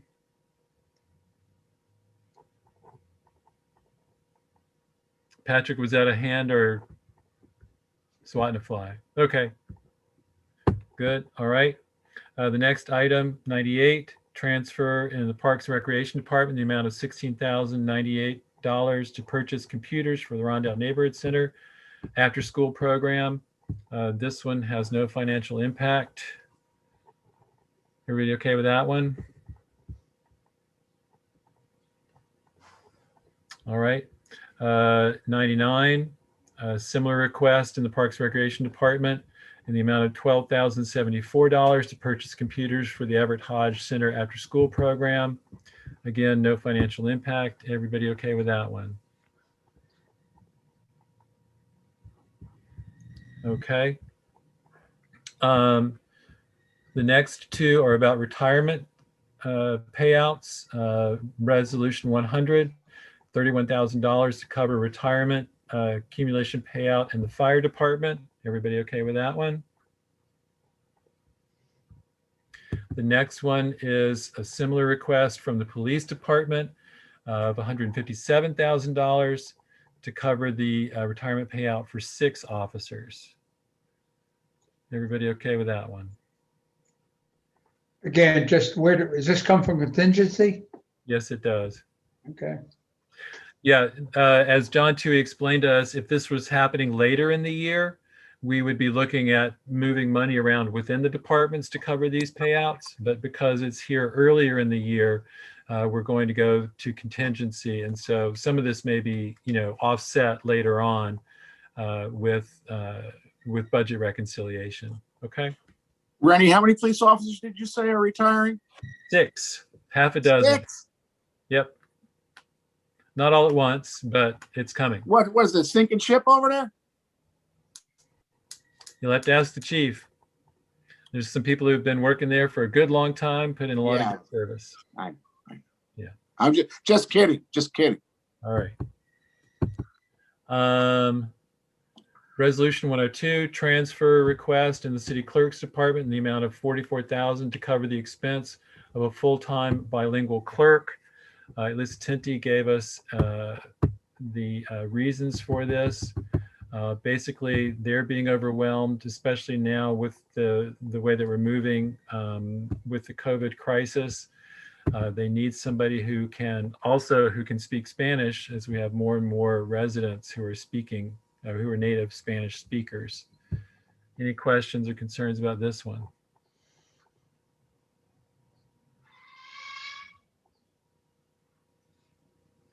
Everybody okay with this?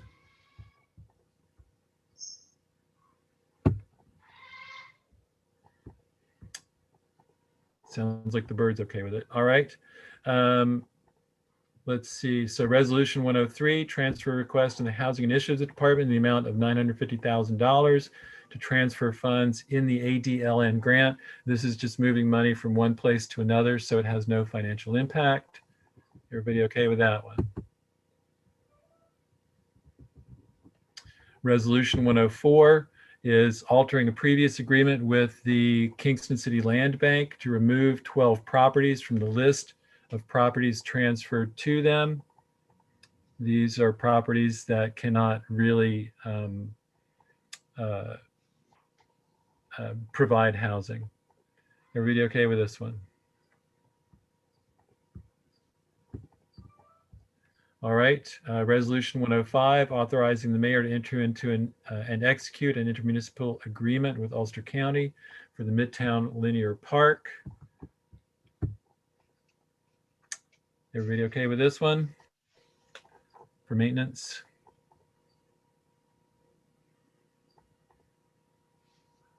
All right, we have discussed resolution 106 already. 107, removing handicap parking on Grove Street. 108, removing handicap parking on Spring Street. Everybody okay with these? Yes, okay. Resolution 109 there has to be a little change on this one that Steve Shabbat will explain. Thank you, Steve. Yeah, with Tony's permission, I'll take this over. Actually, I had a discussion with Corporation Counsel today about the wording. There's a slight issue, and I really hate to do this. This has been going on so long, and everybody's in favor of, the memorial in general. But there are 2 doors down there. Technically, one of the doors is for city court and not the police station. So we really have to differentiate between the 2 entrances. So what I would like to do is make a motion to send this back. I don't want to make a motion on the floor without touching base with the family about this and let them know what's going on. So I would like to make a motion to send it back to committee so we can readjust the lettering, work with the family, and put the lettering in the appropriate spot. Better now than after we put it up and somebody says, take that stuff down. I would like to second it. Okay, great. Thank you. So Steve, you'll make the motion and Tony, you'll second it. Yeah. Great, thank you. Appreciate that. Everybody okay with that? Everybody clear on the issue? Okay, good. That's 109. 110, removal of signal and additional stop sign on Greenkill Avenue at Wilbur Avenue. Tony, you want to tell us what this is about? This is, from the engineer department, and John Schulteis has gone out there, and his recommendation is to remove the traffic light from that intersection of Greenkill and Wilbur and make it a all way and stop. And so that is his proposal. And there was some discussion at public safety in regard to this, and that is what his recommendation is. And I've also done some other homework because, we have, I've had some people reaching out to me through the social media in regard to this thing, and was there, studies done, et cetera, et cetera. And John Schulteis did do a study on this. For about 2 or so weeks, he was over there. His recommendation, the recommendation is that that have a traffic light, and we have like 600 or so in vehicles per hour. And from his study, there is about 400 vehicles per hour in there. And so it doesn't warrant traffic light there. And so that is why he's proposing and stop signs there. And, he believes that it's the right control in the right place. He's also, stated and that it was also a question about, can't you put new traffic signals there updated? And you're looking at $10,000 to $20,000 and for new traffic lights there. And so, that was also looked at. And again, the recommendation is to put 3-way traffics in there. You don't have to worry about the cost of the upkeeping the traffic light. And, once you put the stop signs there, and you don't have to really do anything else until they fall down or whatever, and they'll put new ones up. So, and then I spoke to Chief Tenty on this as well. And his thing is that, although it's hard to enforce and the stop signs and with the limited manpower he has, and he believes that is the effective investment to move effective through traffic lights. So he's in favor of it. So those are all the things I've had, I've done some more research on, and contrary to, some people in the public and who don't think that I have done my homework. I hope some other people did their homeworks and made some more phone calls and got some more educated, and that I have. And so that is what the recommendation is. And it passed out through committee, and with that, to put 3 all-way traffic or stop signs. Great. Does anybody have questions or concerns? Doug Coop? Yeah, I support what Tony is saying here. I spent about a half hour at that intersection today, coming through that intersection at various angles on my own bike. There are 6 lanes of traffic that feed into that intersection. And the beauty of having a stop sign is nobody can go through that without stopping. And I think that's the key thing. The other intersection up there by Stewart's, where 7 lanes, if you count them, 7 lanes of traffic feed into that intersection. And the reason it works so well, I think, is that every lane of traffic must stop before they can move. And I would like to, if you come down that hill at Wilbur Avenue on a bike, it is scary, I'll tell you. And big trucks are turning right into the bicyclist lane. if they all have to stop, I think it will be much safer. So I'm really in favor of a total stop for every piece of traffic going through that intersection. Thank you. Great. Other comments? Rita Worthington, I'm sorry, yes, you're on my list and I didn't look at my list. Rita. Thank you, Rennie. That's okay. So I'll go with John Schulteis's study because he's the expert here and I'm not. But Tony said you received a lot of calls. I'm wondering if you talk to people that actually live over there as far as that street is concerned. I'm just, I'm over there a lot. It's dangerous over there, period. And there's so many kids that ride their bikes over there, and I'm worried. I'm just worried about that intersection over there. I've been worried, but now I'm really worried that we're taking out the traffic light. Again, I did talk to, people reached out to me, I guess reaching out through people that live in that area that don't want to speak, but speak through somebody else. And, it was discussion about, coming through there and, and people flying through. But one of the discussions is many times is people who are trying to beat the yellow light. They're coming up or they're coming down Greenkill on either direction, or they're coming up Wilbur and they see that yellow light and they're trying to beat it. And as I stated before, and as Doug reiterated, and if you have a stop sign, they got to stop. Are they going to, as Chief Tinty said, are they all going to stop completely, or some are going to stop and then roll through? That they're going to stop for at least a pause for a second. When you have the traffic light, many of them just going to fly. Many times they're trying to beat the red light and they're flying through. And I understand. So I'm just worried. There's a lot of kids. You got the Boys and Girls Club right there. You got Metro Park right there. I'm worried. That's all. Yeah, I mean, and again, that is down farther when they come up to the top of up there to, what is that, Clifton or Clinton? I always get that wrong. It is a stop. There is stop signs there in every direction. There's stop signs up at the top of that intersection. So again, they have to stop at the top of that, there, that they stop on Clinton. They have to stop if they're going down from the Boys Club towards, to Wilbur Avenue. So it's a traffic stop sign at that intersection right there as well. So, I mean, again, from what I've noticed, my times driving over, people are stopping at those stop signs. They're not just flying through them. And that's, again, that's a discussion I had in regard to, with the traffic light. Many times people are just trying to beat that yellow light and then they're flying. So. Thank you, Patrick O'Reilly. Hey, Patrick. Hey, Rita. I feel the same thing. I almost got like butterflies in my stomach thinking about kids on their bikes going down that hill. In the dark or whatever. But what I can tell you is the stop signs that the street lights that have been removed, I thought they might be a little scary, but they seem really good. So this might be okay, Rita.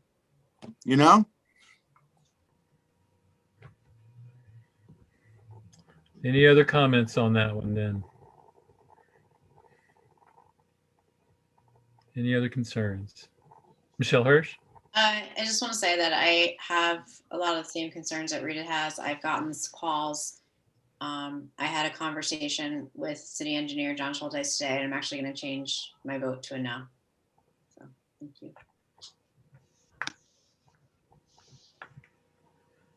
you. What was the conversation? What was the conversation?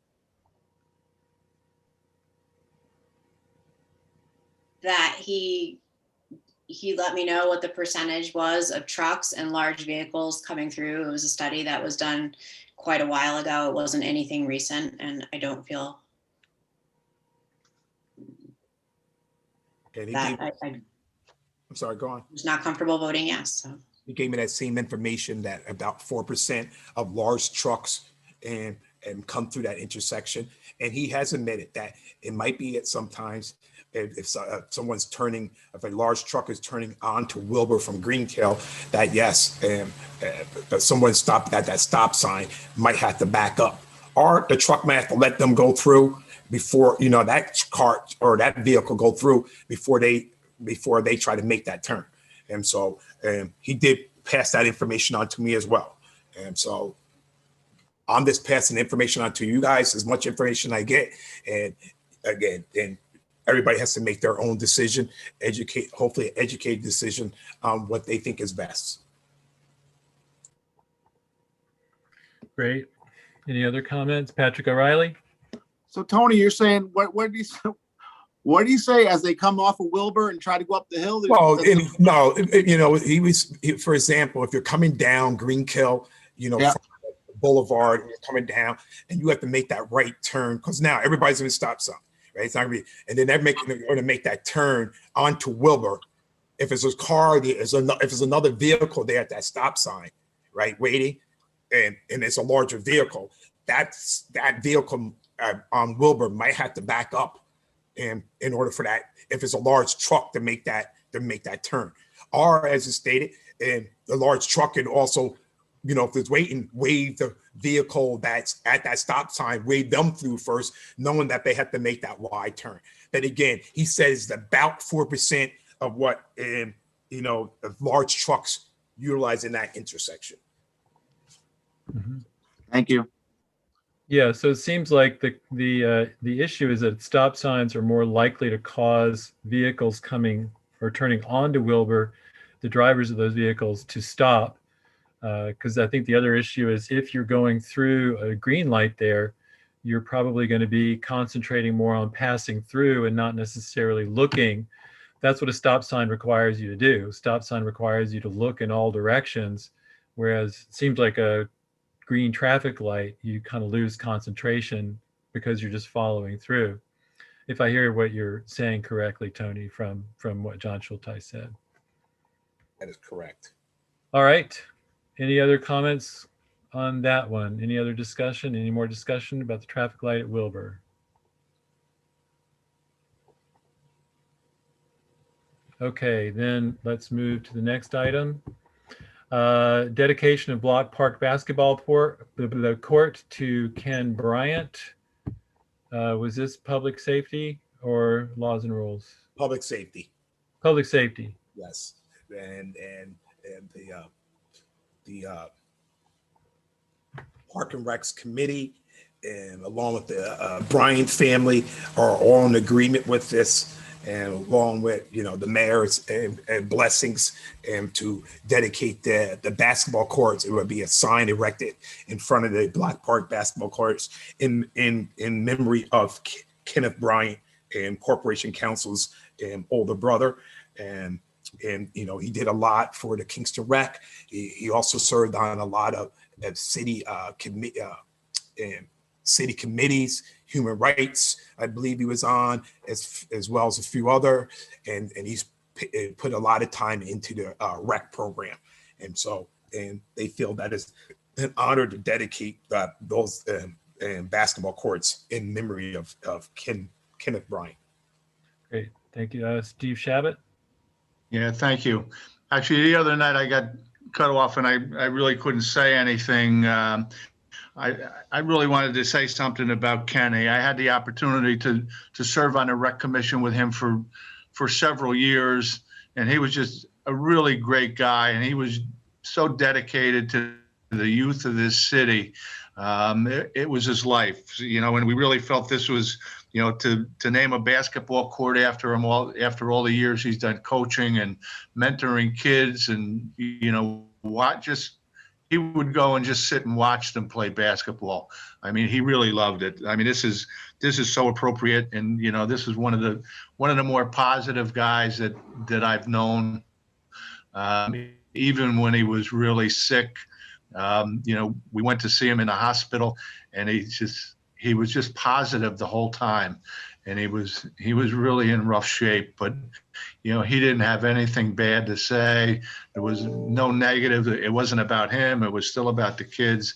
I mean, this is really a nice honor for Kenny. Thank you for that. Any other comments on that resolution? All right, the next one then, Resolution 112, adopting a median with the YMCA. Also came out of public safety, and again, and the YMCA, along with the Fuller Building, owner of the Fuller Building, and they will be planting trees in the median there, YMCA, and they will be taking care of that space and replant trees, et cetera there, the beautification of that area. And they have stated that they will be taking care of it. So it's no cost to the city, nothing. And again, it's just letting them be able to plant the trees there, and and they would be taking care of that in that area. But they would be in communication with planning to make sure that the trees they put in are appropriate and so forth. I believe they will already be saying from what them, from the information came from the mayor's office. Yes, they would be doing all that. Okay, thank you. Any comments or questions? Everybody okay with this one? All right. The next two resolutions came out of the special finance committee meeting that we just had right before this. The first one is the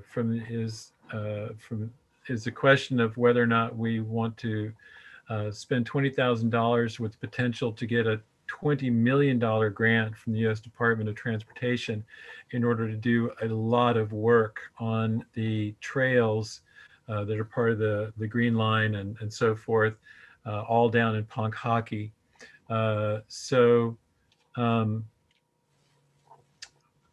We applied for this grant a couple of years ago, came very close to getting it, except the problem is that the administration at the time was reluctant to provide funds for these kinds of grants.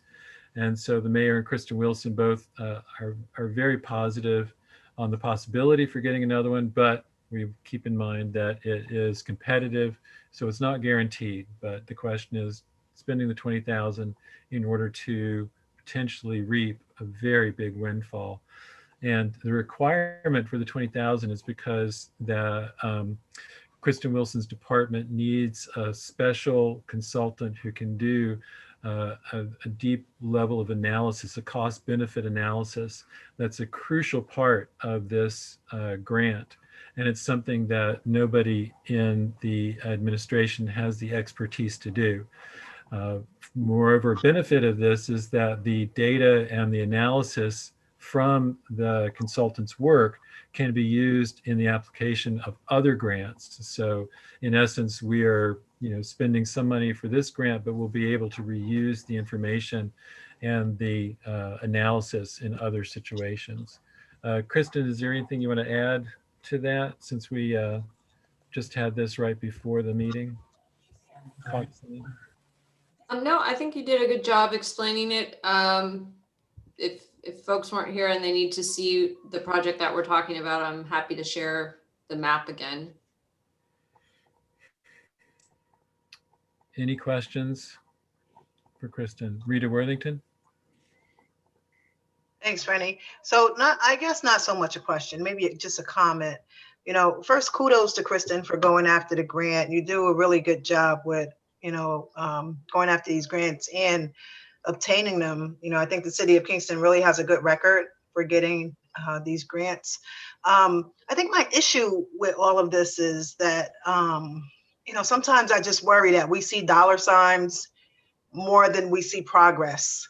It's a $22 million grant and it's like a lot of money. We got to go after it, right? But we have so many other projects that are in the works and that are not finished yet. And you yourself, Kristen, said that this grant was so extensive that it took time. You had to put other things aside just to work on this. So, I just feel like sometimes we see the dollar signs and we got to go after it rather than just focusing on what we have already and finishing that.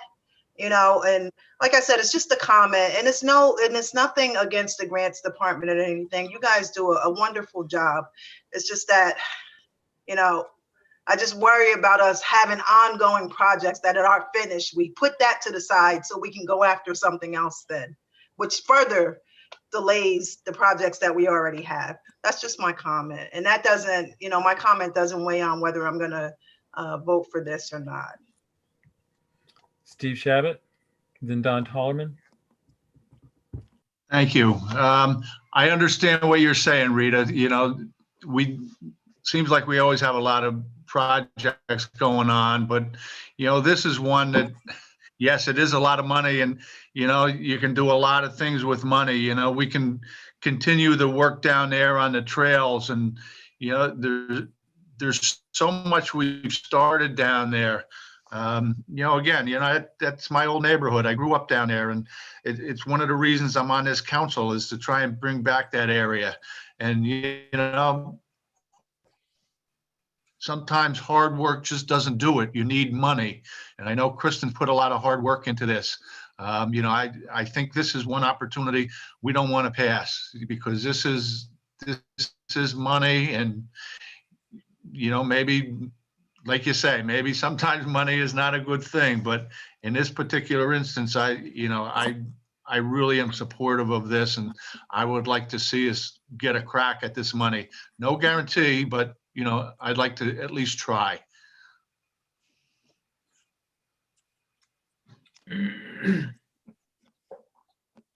Don Tollerman. I just want to echo what Steve said in response to Rita. Yeah, I hear you. It's a lot of projects. And do we see dollar signs? Maybe sometimes. But, you know, a project like this is really transformative to the downtown area. And, you know, I think it would be a shame to pass this opportunity up. So. I'm presuming too. Okay, I'm sorry. Go ahead, Doug Coop. Yeah, $20,000 might get you 20 million, 0.1% investment. It's a no-brainer. Let's go for it. Yes. All right, and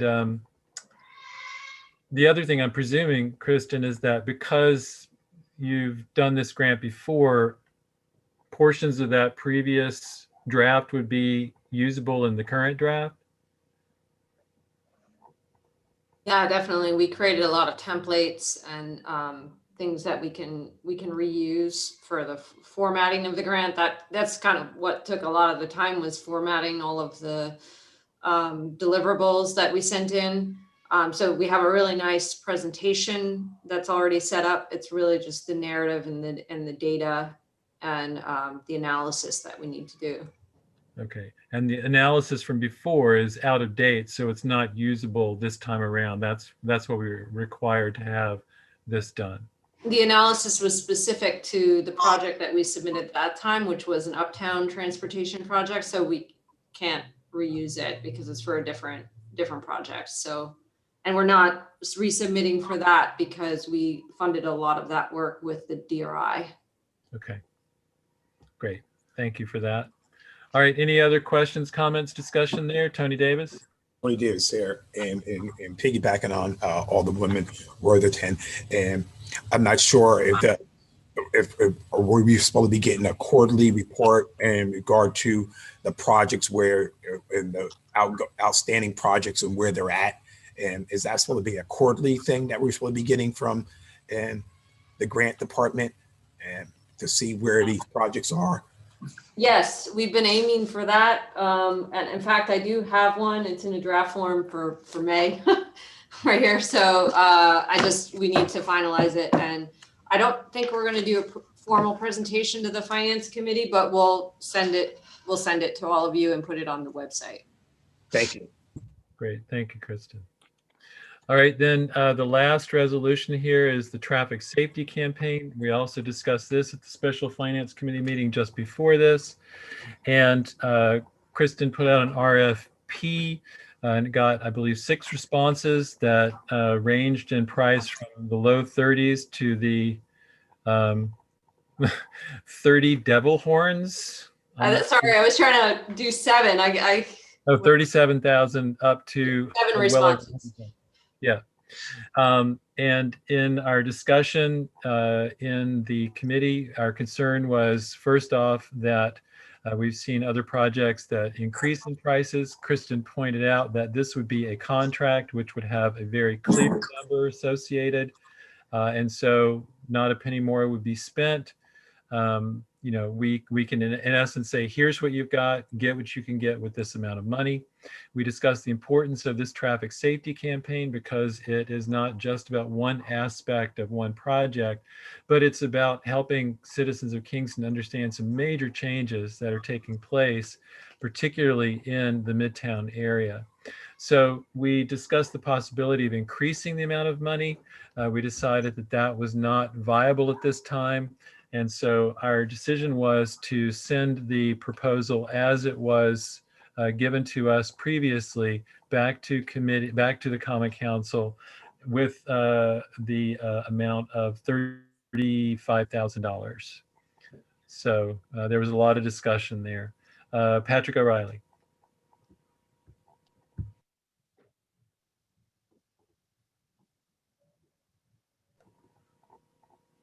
Patrick, we're not hearing you.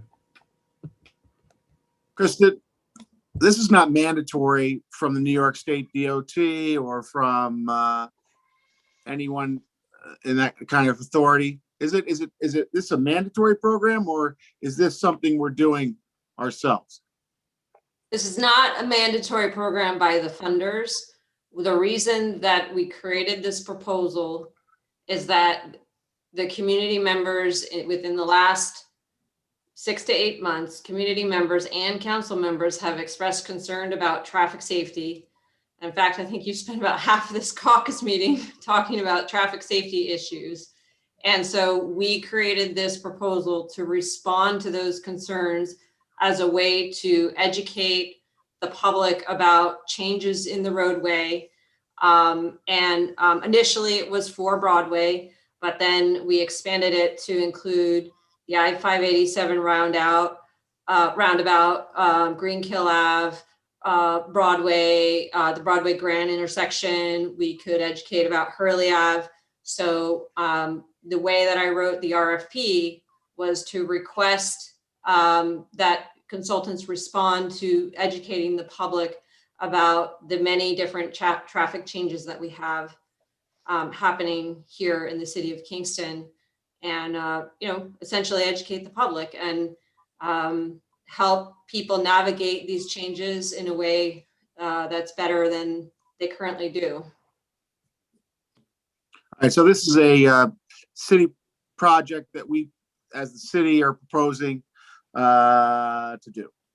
Thank you. Yeah, it was a city project that was outside of any grant. It was a response to concerns, and but other cities have done campaigns like this to help improve the behavior of their travelers and reduce risk and reduce crash and death.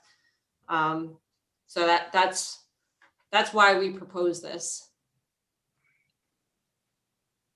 Thank you, Kristen. Are there comments, questions, concerns here regarding this proposal?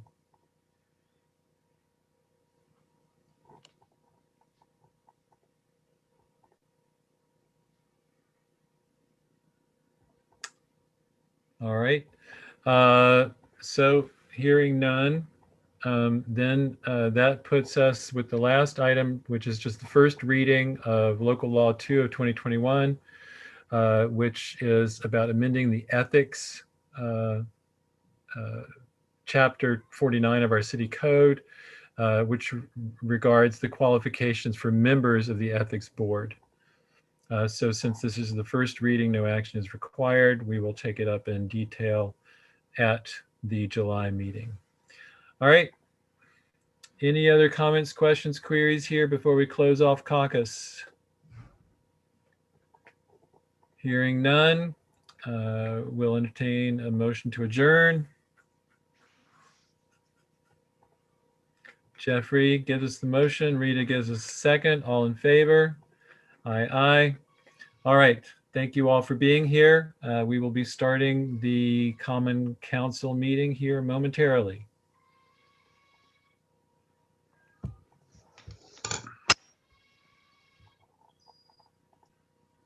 Oh, looks like Andrea just got frozen. Oh, there she is. Okay. I was just All very right, are we still. staying in here or are we going out and back in another link or just all one link? All one link. Okay, thank you.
We'll start up in a minute. So if council members and staff can get into or start up their video again within that time. Thank you.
Okay, I'm going to start up in a couple seconds here. So Don, Patrick, if you could join us. I'm going to start with the opening. Thank you for joining the City of Kingston's Common Council at our monthly council meeting.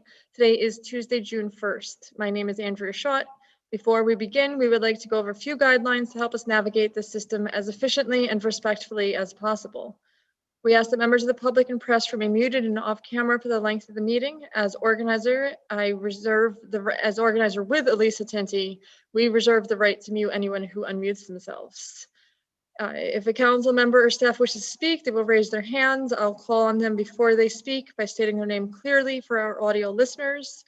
All of our meetings are recorded. Both video and written transcriptions will be made available to the public on the city's website.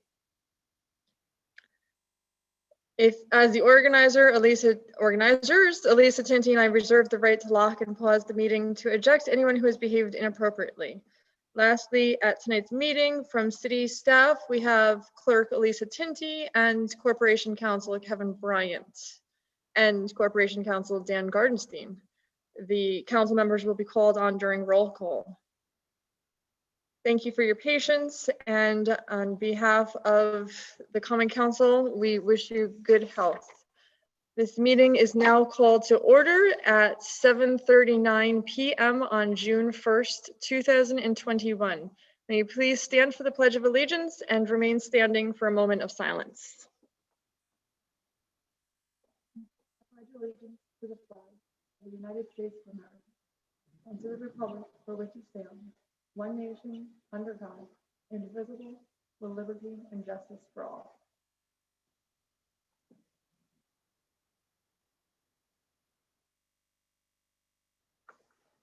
Thank you. You may be seated. May I please have roll call? Alderman Ventura Morel, Here.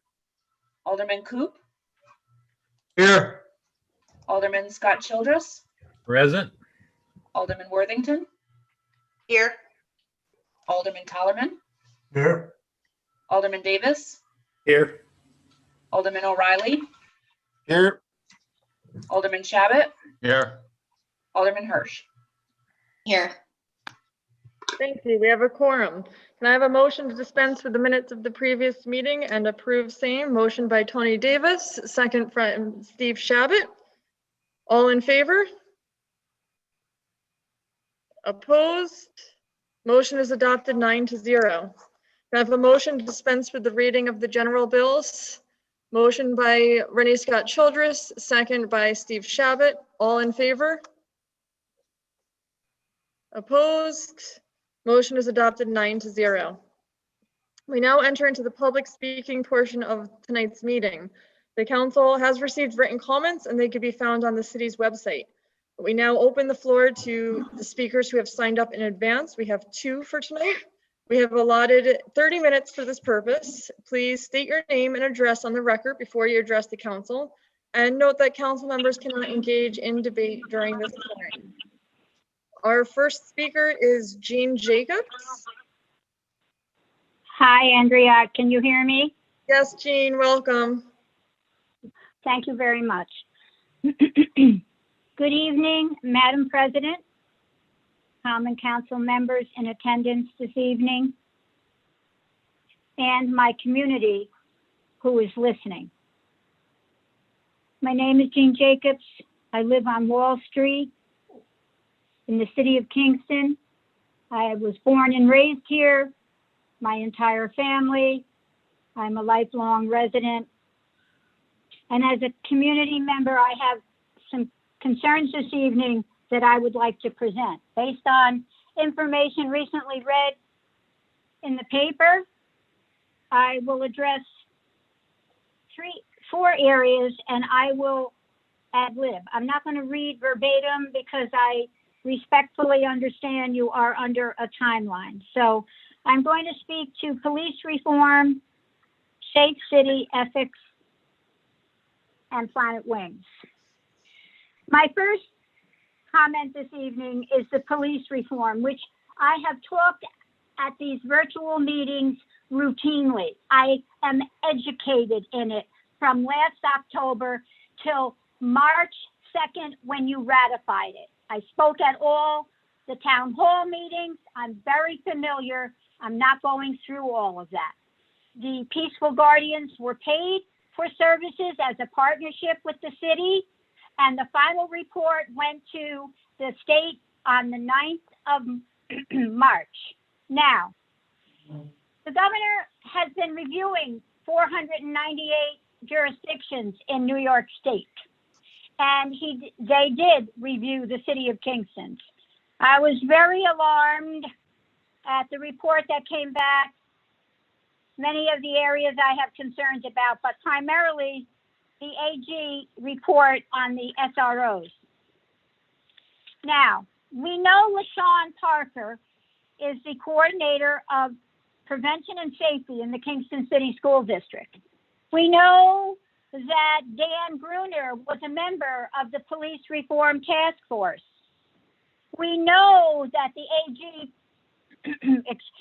presented her facts with regard to our report that went in as a result of Amy Shapiro that documented with regard to SROs. Yet, she did not document her meeting with LaShawn Parker in the Kingston City School District. Now, we all know here this evening that was one of the recommendations, creating transparency and trust with stakeholders in the community. The final page that was sent in and signed by the mayor of the city of Kingston stated that we did. I don't think we did. And it mentioned community groups, schools, district attorney, mental health, clergy.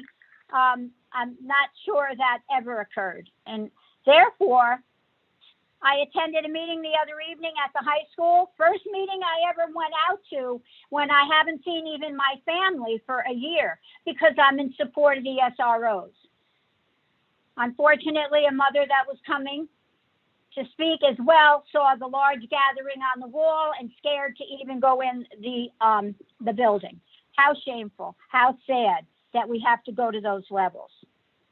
So with that said, the police reform now is looking for another $20,000 to go forward and meet with community groups, as it was mentioned in the paper the other day by an alderman, to build trust in the community.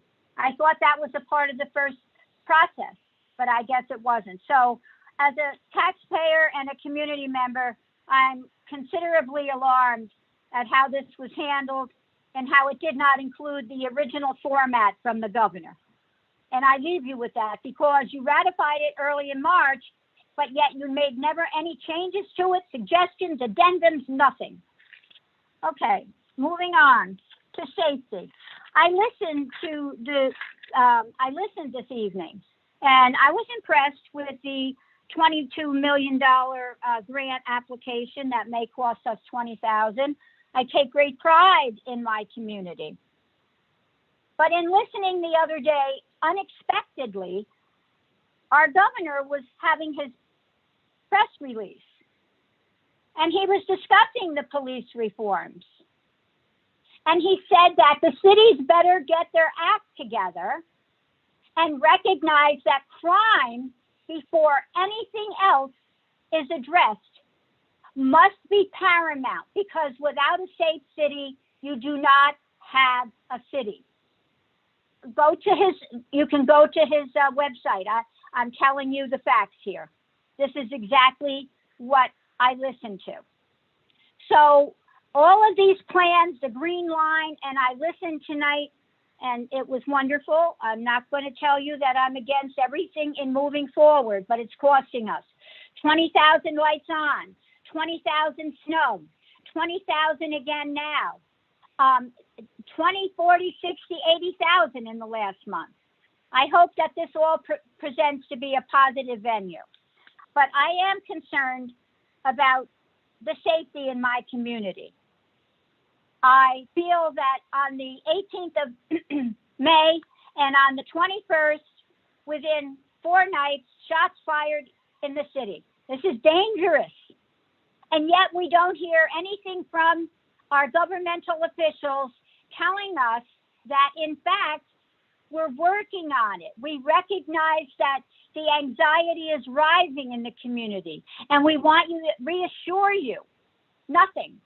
I have heard nothing. And if there has been something and I missed it, I deeply apologize. But to my knowledge, I have not heard anything. And these are dangerous times. Shots fired is an intent to kill. I would hope that people realize that. Also, and one last thing with safety, I'm trying to work with Mr. McNamara. I give everyone an opportunity to go forward together for the betterment of the community. He's trying to reach out and help. I offered him some suggestions. I worked in healthcare for 41 years, and I worked with Dr. Neil Kalman, who's the head of the Institute for Family Health. He's the CEO, Walter Woodley. I'm sure some of these names ring a bell with you. And they're building a new complex in Midtown. I felt with Dr. Hambright and some involved with Samadhi and David, that may be an area where we could set up something, because I firmly believe that over at Clinton Avenue, that's not working. Neighbors are upset, and it's not a positive venue. My heart goes out to the need. I'm all about the need. 40% under ORCAL, with the sheriff, said 40% of the drug problem was in the city of Kingston. So I'm very concerned, and I'm bringing that all to your attention this evening. My last item on the agenda is the Ethics Commission. I read in the paper the other day that they would like to put a resolution forward to not have any city employees on the commission. I'm very educated in this area as the former chairman of the ethics board in the city of Kingston. And when the mayor removed us in 2016, my track record proved to be stellar. I followed the rules and regulations to the T. I listened to corporate counsel with my board, and they told us that if there was a case that came before us that required a lawyer from not corporate counsel, because so often there is a conflict of interest. And we followed the rules. We had to hire a outside lawyer because there was a there was a common council alderman. So for the community to wait a whole year here, what should have occurred was the ethics board should have hired an outside attorney. There should be an allocation in the budget for that. And therefore, the public trust would have been settled. And ethics is a separate board. It's not a board that meets every month, sits down and has coffee. They listen to charges, and they must answer them immediately. So I'm very upset with the current ethics board and what has been going on and the violation of public trust. So with that said, I urge you all to review that, because this case has been with the AG in Albany for 1 year.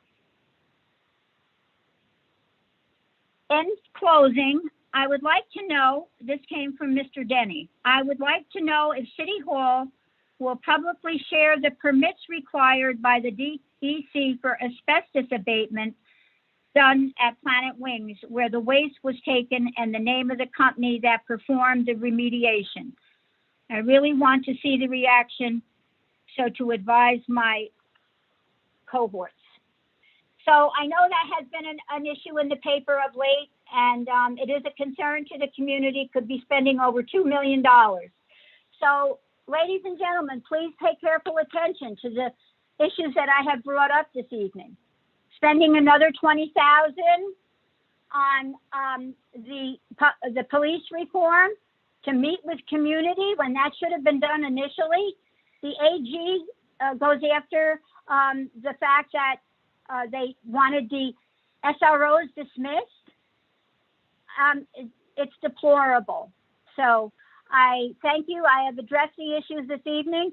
I had police cars out here in front of my home the other night, 8 of them, at 10 o'clock at night, and my family is fearful for me and to even come here. So I urge you to take all of this information tonight to heart and be concerned. Thank you. Have a great evening. Bye-bye.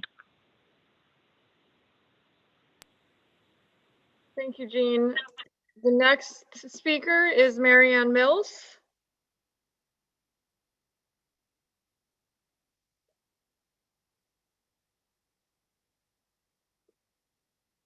There's only other 2 callers in here, so I just asked you to unmute, Marianne, if you're in here.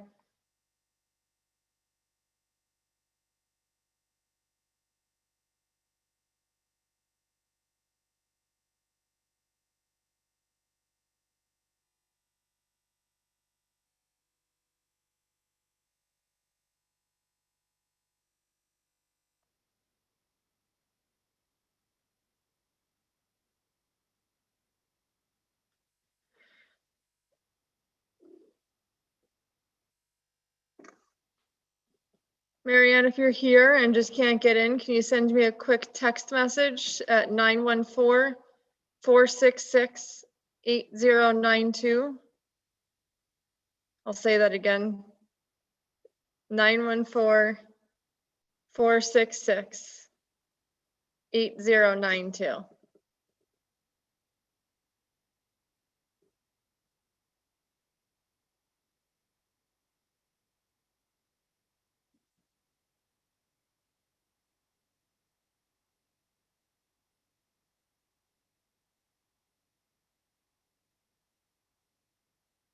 I'm just gonna wait another 30 seconds or so ago, 30 seconds more.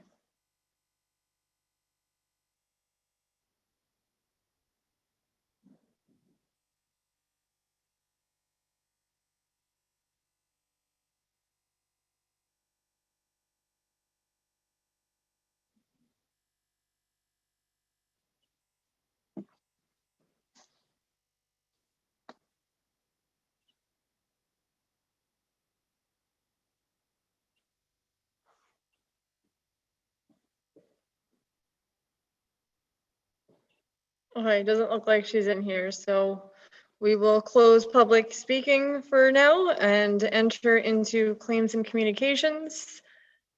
Hearing no discussion, they'll be on file in the clerk's office. Can I get a motion to dispense with the second reading of the general bills and pay same?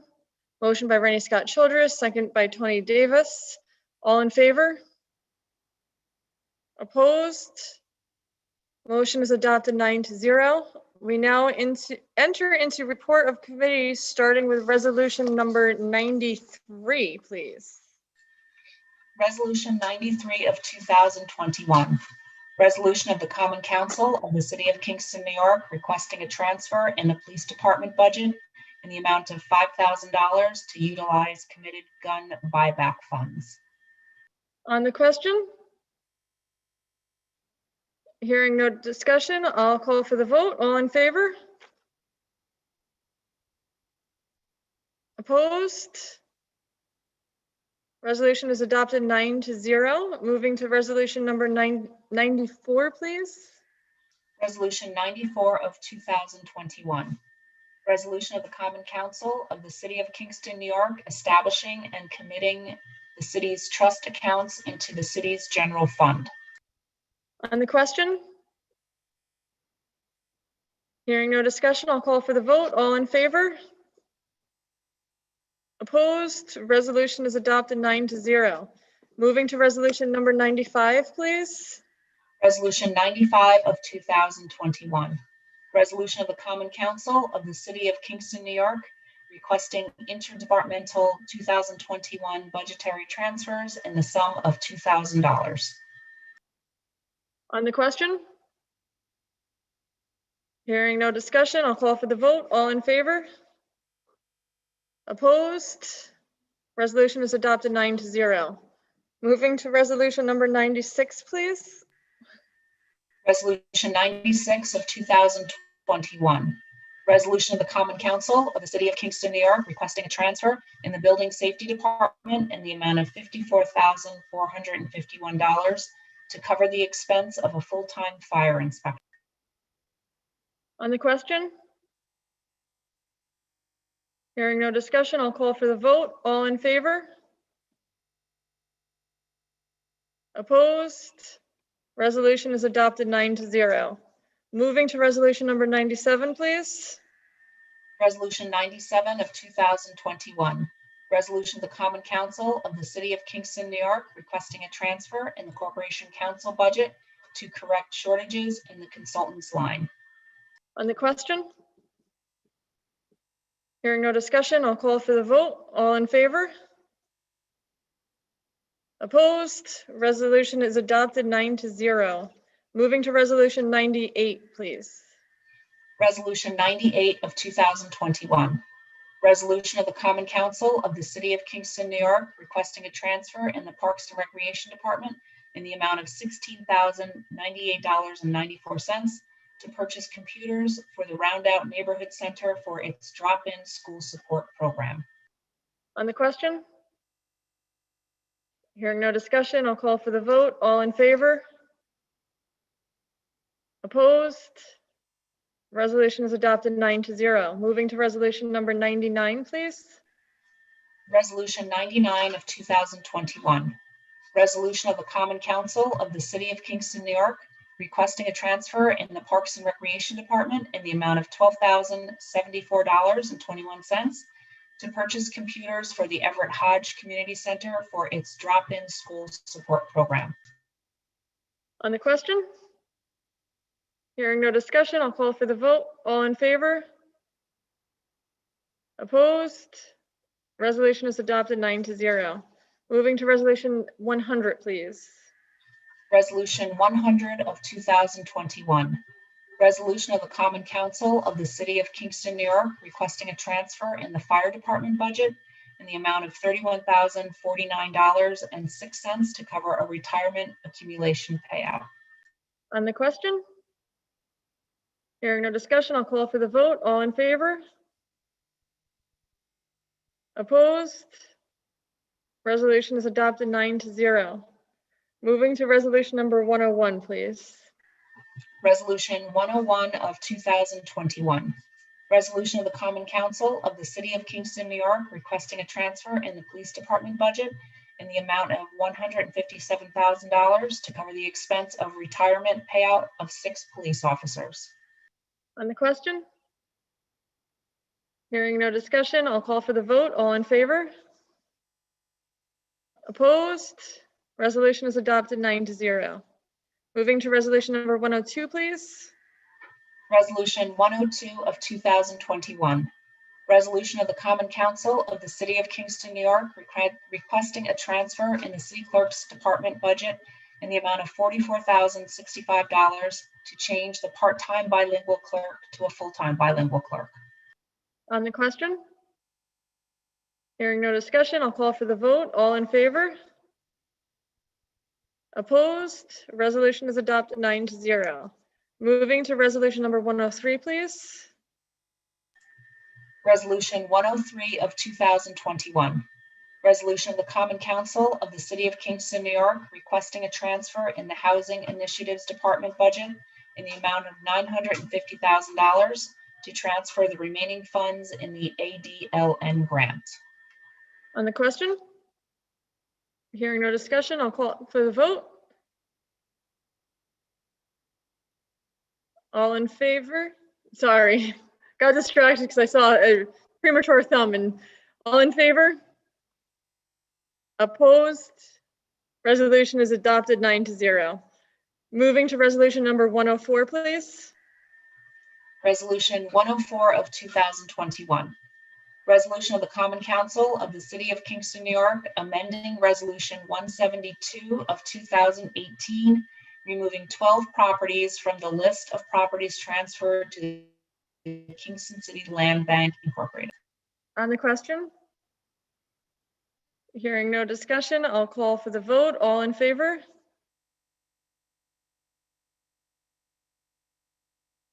Opposed? Resolution is adopted 9-0. Moving to resolution number 105, please. Resolution 105 of 2021. Resolution of the Common Council of the City of Kingston, New York, authorizing the mayor to enter into and execute an intermunicipal agreement with Ulster County for the Midtown Linear Park. On the question? Hearing no discussion, I'll call for the vote. All in favor? Opposed? Resolution is adopted 9-0. Moving to resolution 106, please. Resolution 106 of 2021.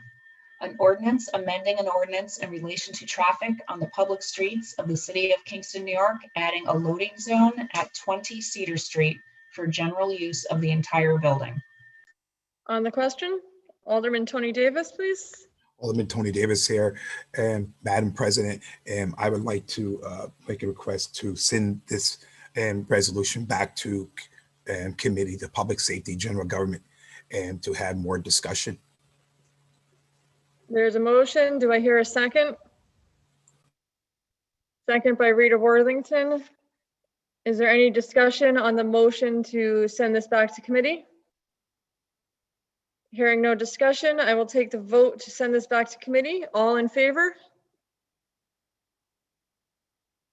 Opposed? Motion to send this back to committee is adopted 9-0. Moving to resolution number 107, please. Resolution 107 of 2021. An ordinance amending an ordinance in relation to traffic on the public streets of the City of Kingston, New York, removing handicap parking on Gross Street. On the question? Hearing no discussion, I'll call for the vote. All in favor? Opposed? Resolution is adopted 9-0. Moving to resolution number 108, please. Resolution 108 of 2021. An ordinance amending an ordinance in relation to traffic on the public streets of the City of Kingston, New York, removing handicap parking on Spring Street. On the question? Hearing no discussion, I'll call for the vote. All in favor? Opposed? Resolution is adopted 9-0. Moving to resolution number 109, please. Resolution 109 of 2021. Resolution of the Common Council of the City of Kingston, New York, authorizing adding additional lettering to the facade of Kingston Police Headquarters and a plaque inside Kingston Police Headquarters honoring the late Kingston Police Chief James Riggins. On the question, Alderman Steve Shabbat. Thank you. It pains me to do this, but during a discussion today, I was advised that there are actually two separate entrances to the old City Hall, one being for City Court and the other for the Police Department. There's a little issue that the lettering as planned covers both entrances, and that is not allowed. I hate to I hate to postpone this again, but we want to make sure we get this right. So I would like to make a motion to send this back to committee. I don't want to make a motion on the floor. I want to discuss this with the family and all those concerned and let them know. I know everybody is in support of this resolution. That's not an issue here. You know, Chief Riggins will get his just due. You know, we don't want to put lettering up that somebody may say at a future date has to come down or be moved. So, I think it would be prudent to send it back to committee and make sure we get it right before we move forward with this. All right, so I have a motion to send this back to committee. Is there a second? There's a second by Tony Davis. Is there any discussion on sending this back to committee? Hearing no discussion, I will call for a vote to send this back to committee. All in favor? Opposed? All right, motion to send this back to committee passes 9-0. Moving to resolution number 110, please. Resolution 110 of 2021, an ordinance of the Common Council of the City of Kingston, New York, amending Section 390-84, Schedule 1, Traffic Control Signals, and Section 390-92, Schedule 9, Stop Intersections. On the question? Alderwoman Michelle Hirsch. Yes, I just would like to say that I spoke with Engineer John Schulteis this afternoon, and I will be a no vote. Thank you. Alderman Tony Davis. Alderman Tony Davis here. I had some additional information that I gathered and in regard to this, as I stated earlier in caucus, and I had received several phone calls from people, and I did do my homework. I did reach out to the people that needed to be talked to. Again, City Engineer John Schulteis, and his recommendation to put all-way and stop signs here is that it's the right control in the right place, and traffic signal and recommendation for a traffic signal or traffic light is 600 vehicles per hour. And after a study was done at this intersection, it is that is 400 vehicles per hour and underneath, and 4%, about 4% of large vehicles travel on this intersection. And so that is why his recommendation is to remove the traffic light and put in the all-way traffic signs. I've also spoken to the chief of police, Chief Tenty, who stated that the traffic light is an effective instrument and more effective there than a traffic light. He has stated the concerns in the past as how it's difficult to enforce traffic signs and with his limited manpower, and that he does again and feels that and after speaking to the city engineer and that's the right thing to do at that intersection. And it was one other thing brought up, a cost analysis on this, and I forgot to speak to that before. It would be approximately $100,000 to $200,000 for a modern traffic signal with pedestrian controls. Then depending on how much the existing poles and foundations can be reused, how much it would need to be new. So that is as well has been, and I got that information as well for those people who reached out to me and were asking the questions of, did I X this? Did I X that? So I wanted people to know that. And so with all this information, I feel that this is the right thing to do, to put in all-way traffic signs at this location. So I will be a yes vote. Thank you. Thank you. Alderman Rennie Scott Childress, please. Thank you for that, Alderman Davis. Looking at this issue, it's safer to move this way, and it's also cost effective. It's going to save the city money. Those are two important values that we, I think, share. And we've gotten the recommendations from both the city engineer and the chief of police. So for those reasons, I will be a yes vote. Thank you. Anybody else on the question? Alderman Patrick O'Reilly.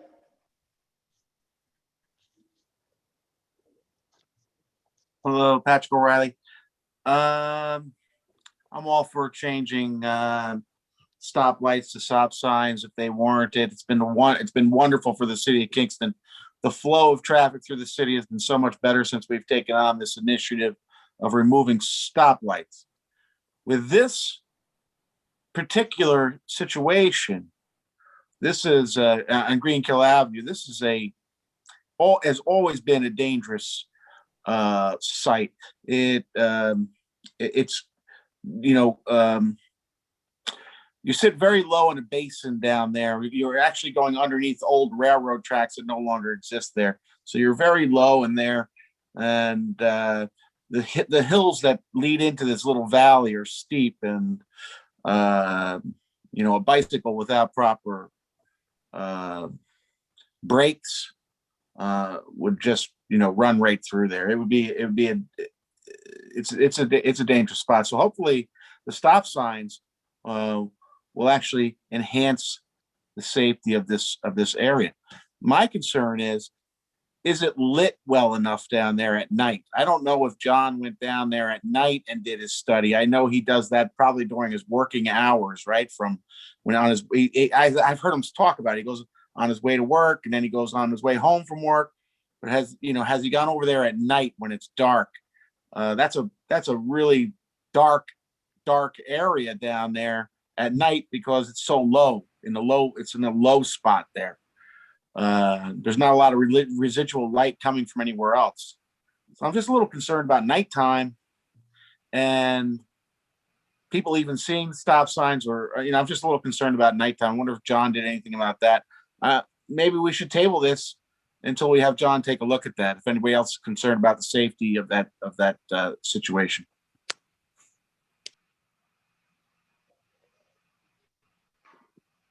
Is that a motion to table it?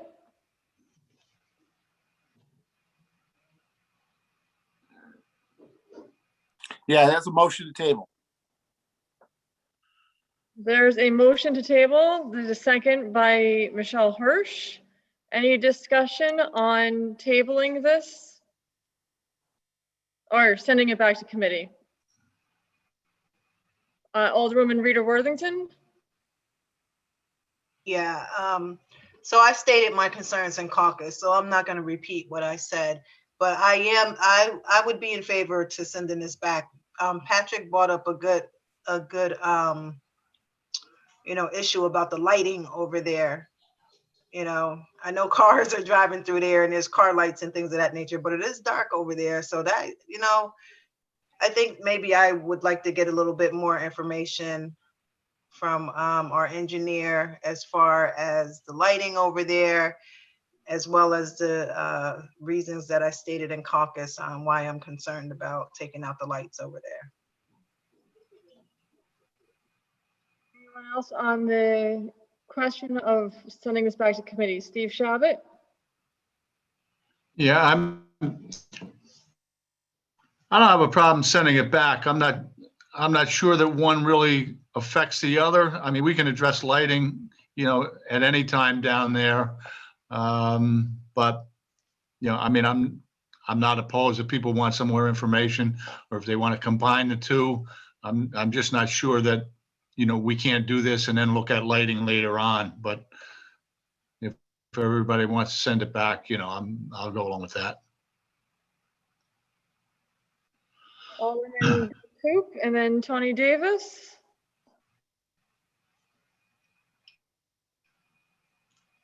Doug Coop.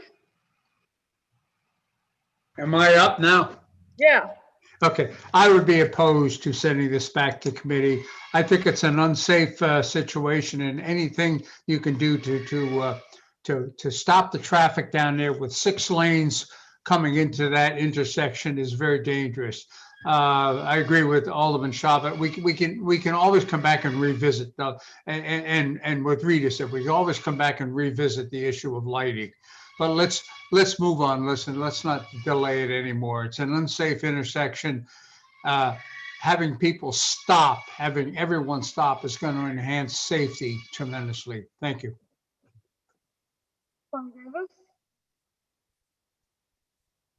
Yes, as the chair of the Public Safety General Government, and Patrick, I did bring up some, as saying, again, that is one question that bypassed me to ask about, and about the lighting. And I've been over there, but I can't recall if I've been over there lately where it's dark at. And so as a chair, I mean, I don't make the calls, but I have no quorums. If you know, the majority of the council wants to send this back to public safety, and for me to get that information and from the city engineer, and you know, bring that back up in next month's caucus, or you know, et cetera, et cetera. And so, and I can go either way on this. And the traffic light's there at right now, and it wouldn't be pulled out right away anyway if we was to do this. It's gonna take some time. So, you know, whatever way the council goes, and I have no problem either way. Anyone else on the question of sending this back to committee? All right, I'm going to take a vote on sending this back to committee. If you could just keep your thumbs visible for a bit so I can count. So all in favor of sending this back to committee?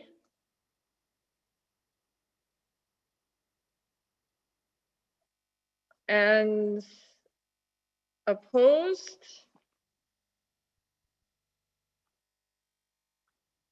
All right, it does not pass sending back to committee 4-5. The votes were, in case you missed it, Elisa, Jeffrey, Patrick, Rita, and Michelle voted to send it back, and then the other 5 did not.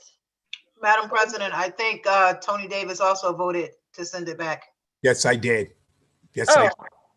All right, can I see that vote again then? Can you just keep the thumbs up? There might have just been a delay. So all in favor of sending this back to committee?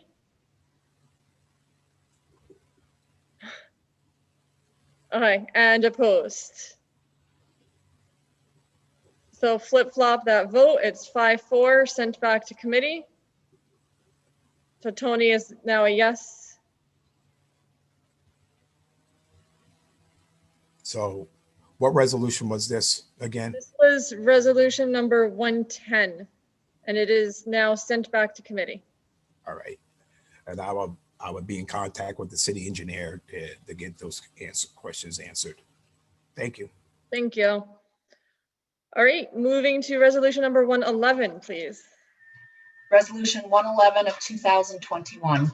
Resolution of the Common Council of the City of Kingston, New York, dedicating the Block Park basketball courts in remembrance of Kenneth G. Bryant Jr. and placing a sign in remembrance of Kenneth G. Bryant Jr. at said Block Park basketball courts. On the question? Alderman Tony Davis and then Alderman Steve Shabbat.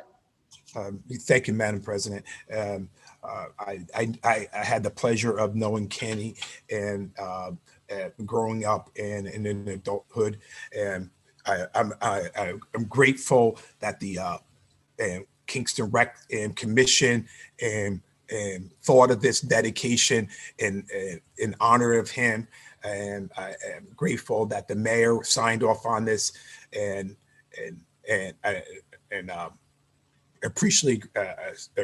especially appreciative of that the Bryant family was in agreement with this. And again, as I stated in caucus, and Ken did a lot for the Kingston Rec program, and both in front and behind the scenes.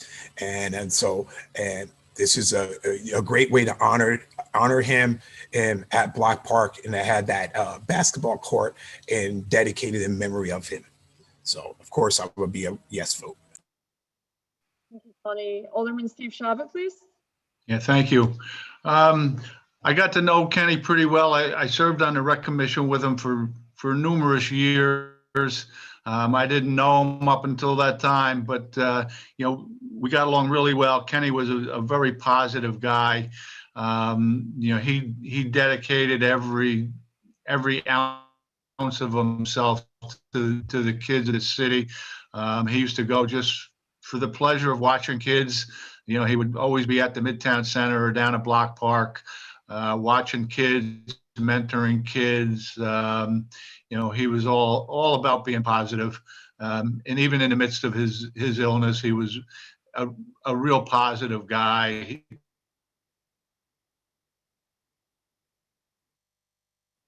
You know, nothing was about him. You know, it was still all about the cat. You know, it was a pleasure working with him. And this has been in the works with the Rec Commission for quite a while now. So, this will be nice to see this come to fruition. It's a really nice honor for Kenny. Thank you, Steve. Anybody else on the question?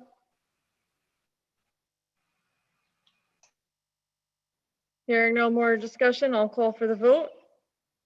All in favor? Tony, I need you. Thank you. Opposed? Resolution is adopted 9-0.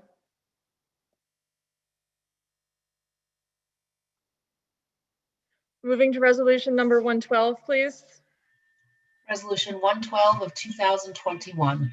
Resolution of the Common Council of the City of Kingston, New York, authorizing the adoption by the Fuller Building and the YMCA of Ulster County to adopt a median to help care for and maintain the area of Pine Grove Avenue. On the question? Hearing no discussion, I'll call for the vote. All in favor? Opposed? Resolution is adopted 9-0. Moving to resolution number 113, please. Resolution 113 of 2021. Resolution of the Common Council of the City of Kingston, New York, for transfer of funds into grants management for consultant assistant for the USDOT RAISE grant application. On the question? Alderwoman Rita Worthington. Thank you, Madam President. The one thing that I neglected to ask Kristen when she made her presentation is how time sensitive this was. Someone had mentioned the quarterly reports that we're supposed to receive as far as ongoing projects. I would love to see that that list of ongoing projects prior to moving on this, to see where we are with the projects that we already have ongoing right now. Thank you. Alderman Rennie Scott Childress and then Alderman Tony Davis. So Rennie? Kristen did affirm that there is in fact deep time sensitivity for this. It's got to come out. They've got to do it at the same time that they're doing the CFA grant applications. And so there's no time to waste on this. They have to get it done. We can't wait. Alderman Tony Davis? Alderman Tony Davis here. Yes, to echo the answer Rita's question. It was stated at our special finance meeting, a due date of July 12th. So I remember writing that down and circling it. Alderman Steve Shabbat? Thank you. Yeah, I mean, I continue to be very supportive of this. This is just, I think it's an incredible opportunity for us to get some benefits to put towards projects that, that are already underway. It's not like we're taking on more. I mean, certainly with this amount of money, we could take on more, but this is a great opportunity, for us to move forward, get a lot of things done in an area that's been, to be honest, kind of slow developing. I'd like to see the pace picked up a little bit, and money is good to help pick up the pace a little bit. I know Rita's concerned, that there may be too many projects going on, and I appreciate those concerns, but I believe that money will make these projects, move along. So I will certainly be voting for this. Alderman Doug Coop? I'll repeat what I said in caucus. An investment of $20,000 has the potential of returning $20 million with a very high probability of success. That's a payback of 1,000 to 1. It's a no-brainer. I'm for this. Anybody else on the question? Alderman Patrick O'Reilly? Yeah, hi, Patrick O'Reilly.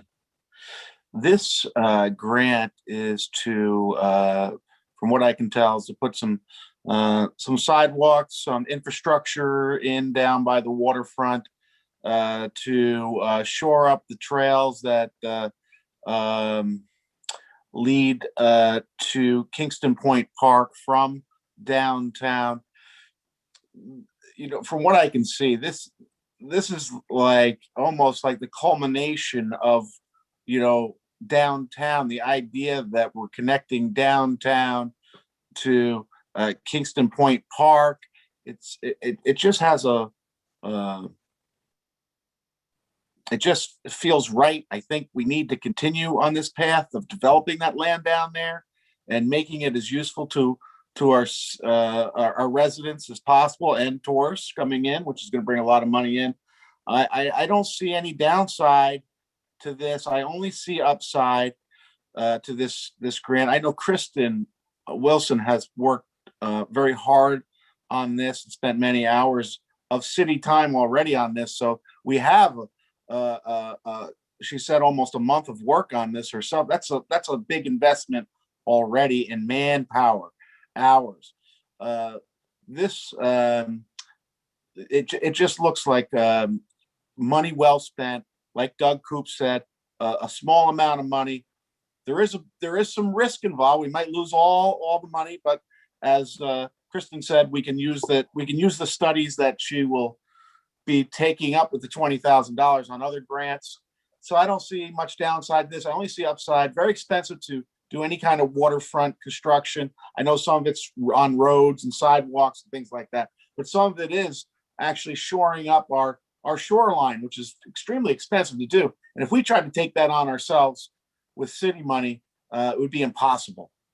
So this is really the way to go. I'm for this grant. Thank you. Thank you. Alderman Steve Shabbat. Yeah, thank you. Yeah, just Alderman O'Reilly alluded, you know, I mean, I think this is a big deal. Besides the money that we could realize from the grant, this will put towards projects that are going to generate, you know, a lot of revenue. I mean, these are the kind of things that are going to bring people to the area to spend money. And, you know, and that's probably our biggest industry here is tourism. You know, we're only going to be as good as people want to make us. So this will be twofold. We'll hopefully get some money from the government, and, you know, we'll realize a lot of revenue, you know, from what we accomplish with that money too. So, you know, again, you know, I really think this is a good thing. Is anybody else on the question?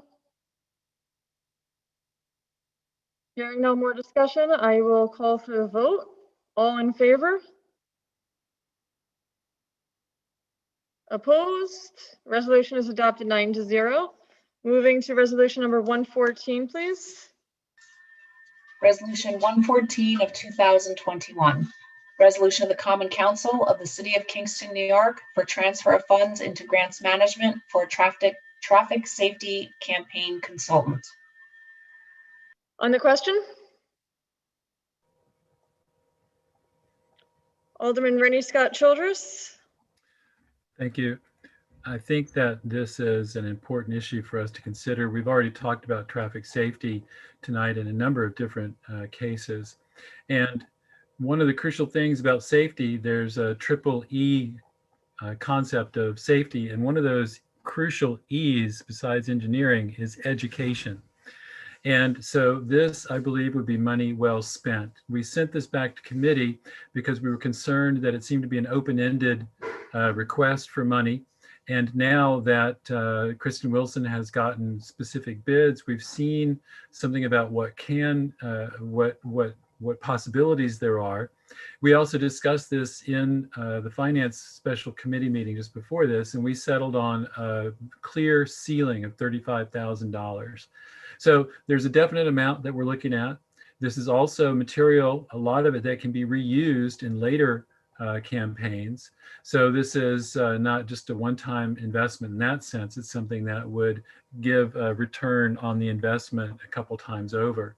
So as we are improving our city in wonderful ways with you know, the new Broadway streetscape, the new roundabout, and as we look at other parts of the city, that are sometimes confusing to folks, I think this is crucial for us to undertake, to at least take this small step toward educating the residents of Kingston about these big changes so that we smooth the flow of transition from the older city streets that we've had to this newer, more modern and better flow approach.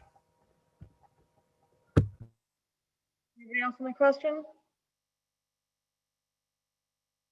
Alderwoman Michelle Hirsch, and then Alderman Patrick O'Reilly. I just want to thank City Grants Manager Kristen Wilson for sending out the RFP. And I wasn't in the last meeting, and I know that the Finance Committee that ended up voting to keep the amount at $35,000 for a consultant.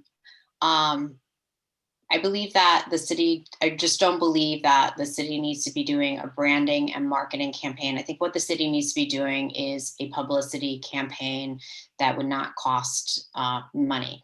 And I believe that as council members and aldermen and women, it is our jobs to help inform the public of changes going on in the city. So I'm going to be a no vote. Thank you. Alderman Patrick O'Reilly.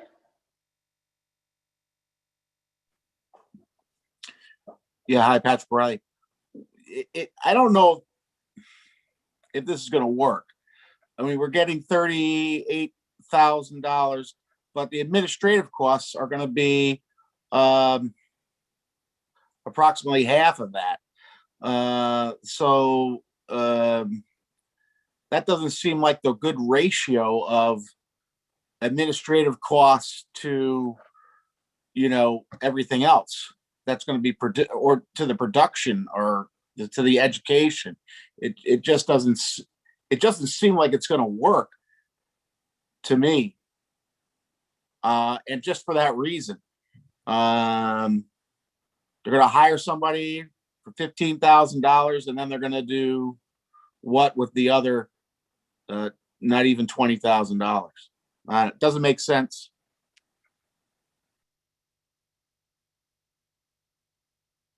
Anybody else on the question? Hearing no more discussion, I'll call for the vote. If you could just keep your thumbs visible. All in favor?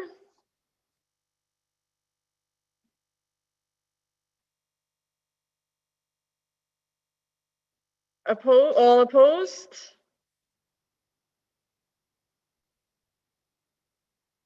Steve, I didn't get your vote. Can you do a thumbs up or thumbs down? Steve Shabbat? Steve, I didn't get your vote. Can you do thumbs up or thumbs down? Okay, so that is 4 votes in favor. That was Doug, Don, Rennie, and Steve in favor.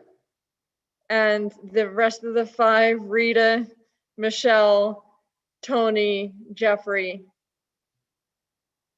I think I got everybody. Patrick, opposed. So the resolution does not pass. We now move to the first reading of Local Law 2 of 2021. This is just a reading and no action. Local Law 2 of 2021 of the City of Kingston, New York, authorizing an amendment to Local Law 5 of 2016, amending Ethics, Chapter 49, Section 5B4, qualifications of members of the Ethics Board of Code of the City of Kingston. Okay, thank you. This concludes our communications. Before we conclude our meeting, I'll open up if anybody wants to close in memory. I do have 2, and then I'll get to you, Tony. I want to close in memory of Irene Lawson. Irene was Kingston's first African-American registered nurse here at Kingston Hospital. She passed away this Thursday, April 8th, in her home in Kingston. Reading from her obituary, because I teared up when I read this.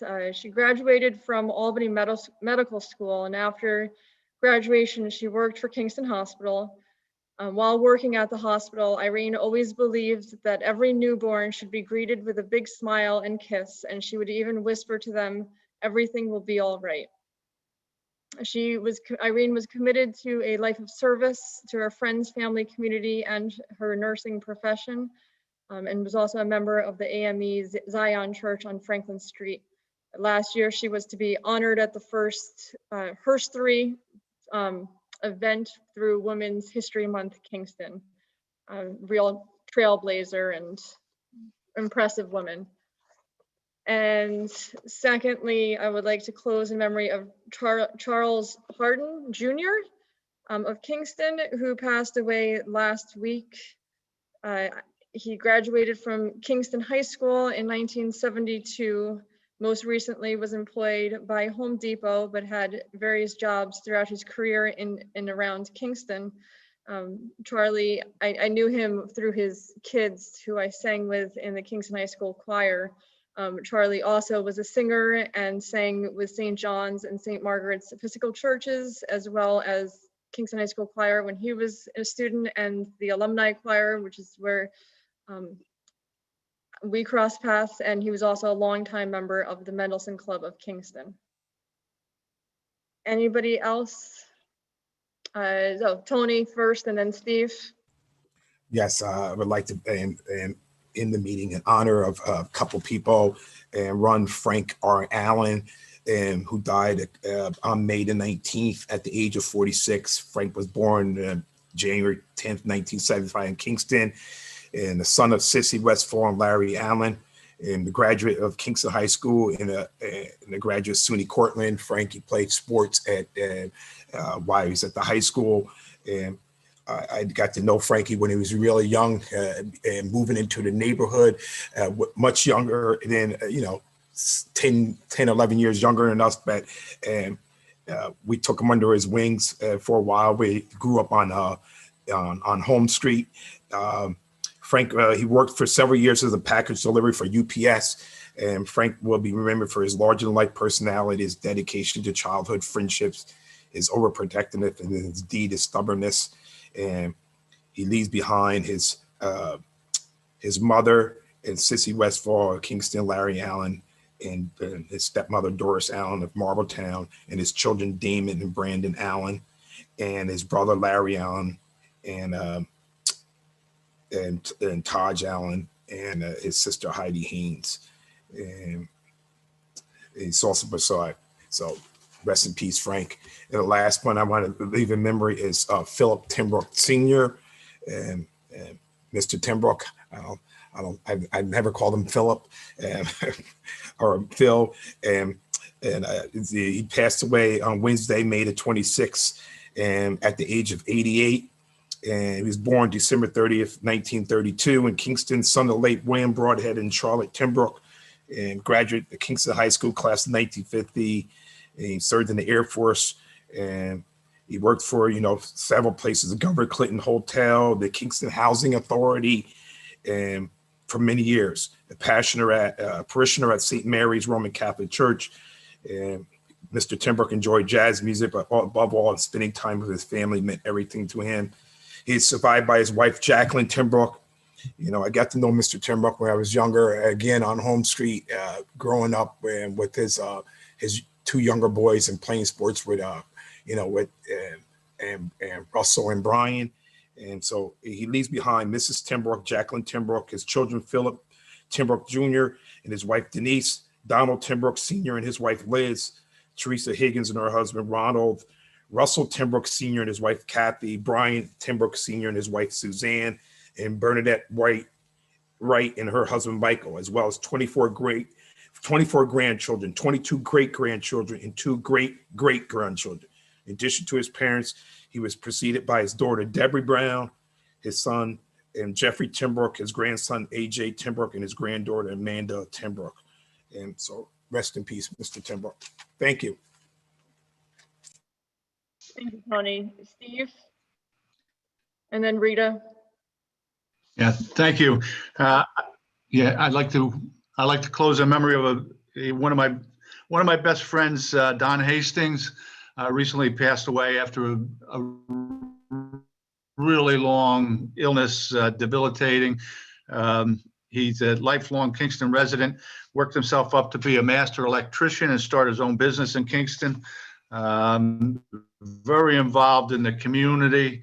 He was a member of the Ancient Order of Hibernians. He was involved in a lot of kids sports, St. Mary's CYO. He was president of a couple KHS booster clubs. He was an outstanding athlete himself at Coleman. The real family guy, and sadly enough, he leaves behind his wife, son, 2 daughters, grandkids, and several siblings. Sorry to see him go, but I think he's resting easier now. Thank you, Steve. Rita? Thank you. I just wanted to add on to Alderman Davis's with Mr. Tim Brook. I never called him by his first name either. Don't you dare. Mr. Tim Brook, I just wanted to share a memory. Alderman Davis mentioned that he worked for the Kingston Housing Authority, and I would often see him walking to work. And so when I would pass him, he would always have an encouraging word towards me. And so that's one of the things that I remember about him. And I just wanted to let the family know that my thoughts and prayers are with them. Thank you. Is there anybody else tonight? Seeing nobody else, I will call, or do I hear a motion to adjourn? Motion by Tony Davis, second by Steve Shabbat, all in favor to adjourn for the evening. Anybody opposed? We hereby stand adjourned until the next regular meeting on July 6th, 2021. Thank you all and have a good night. Thank you. Good night. Right on. Good night.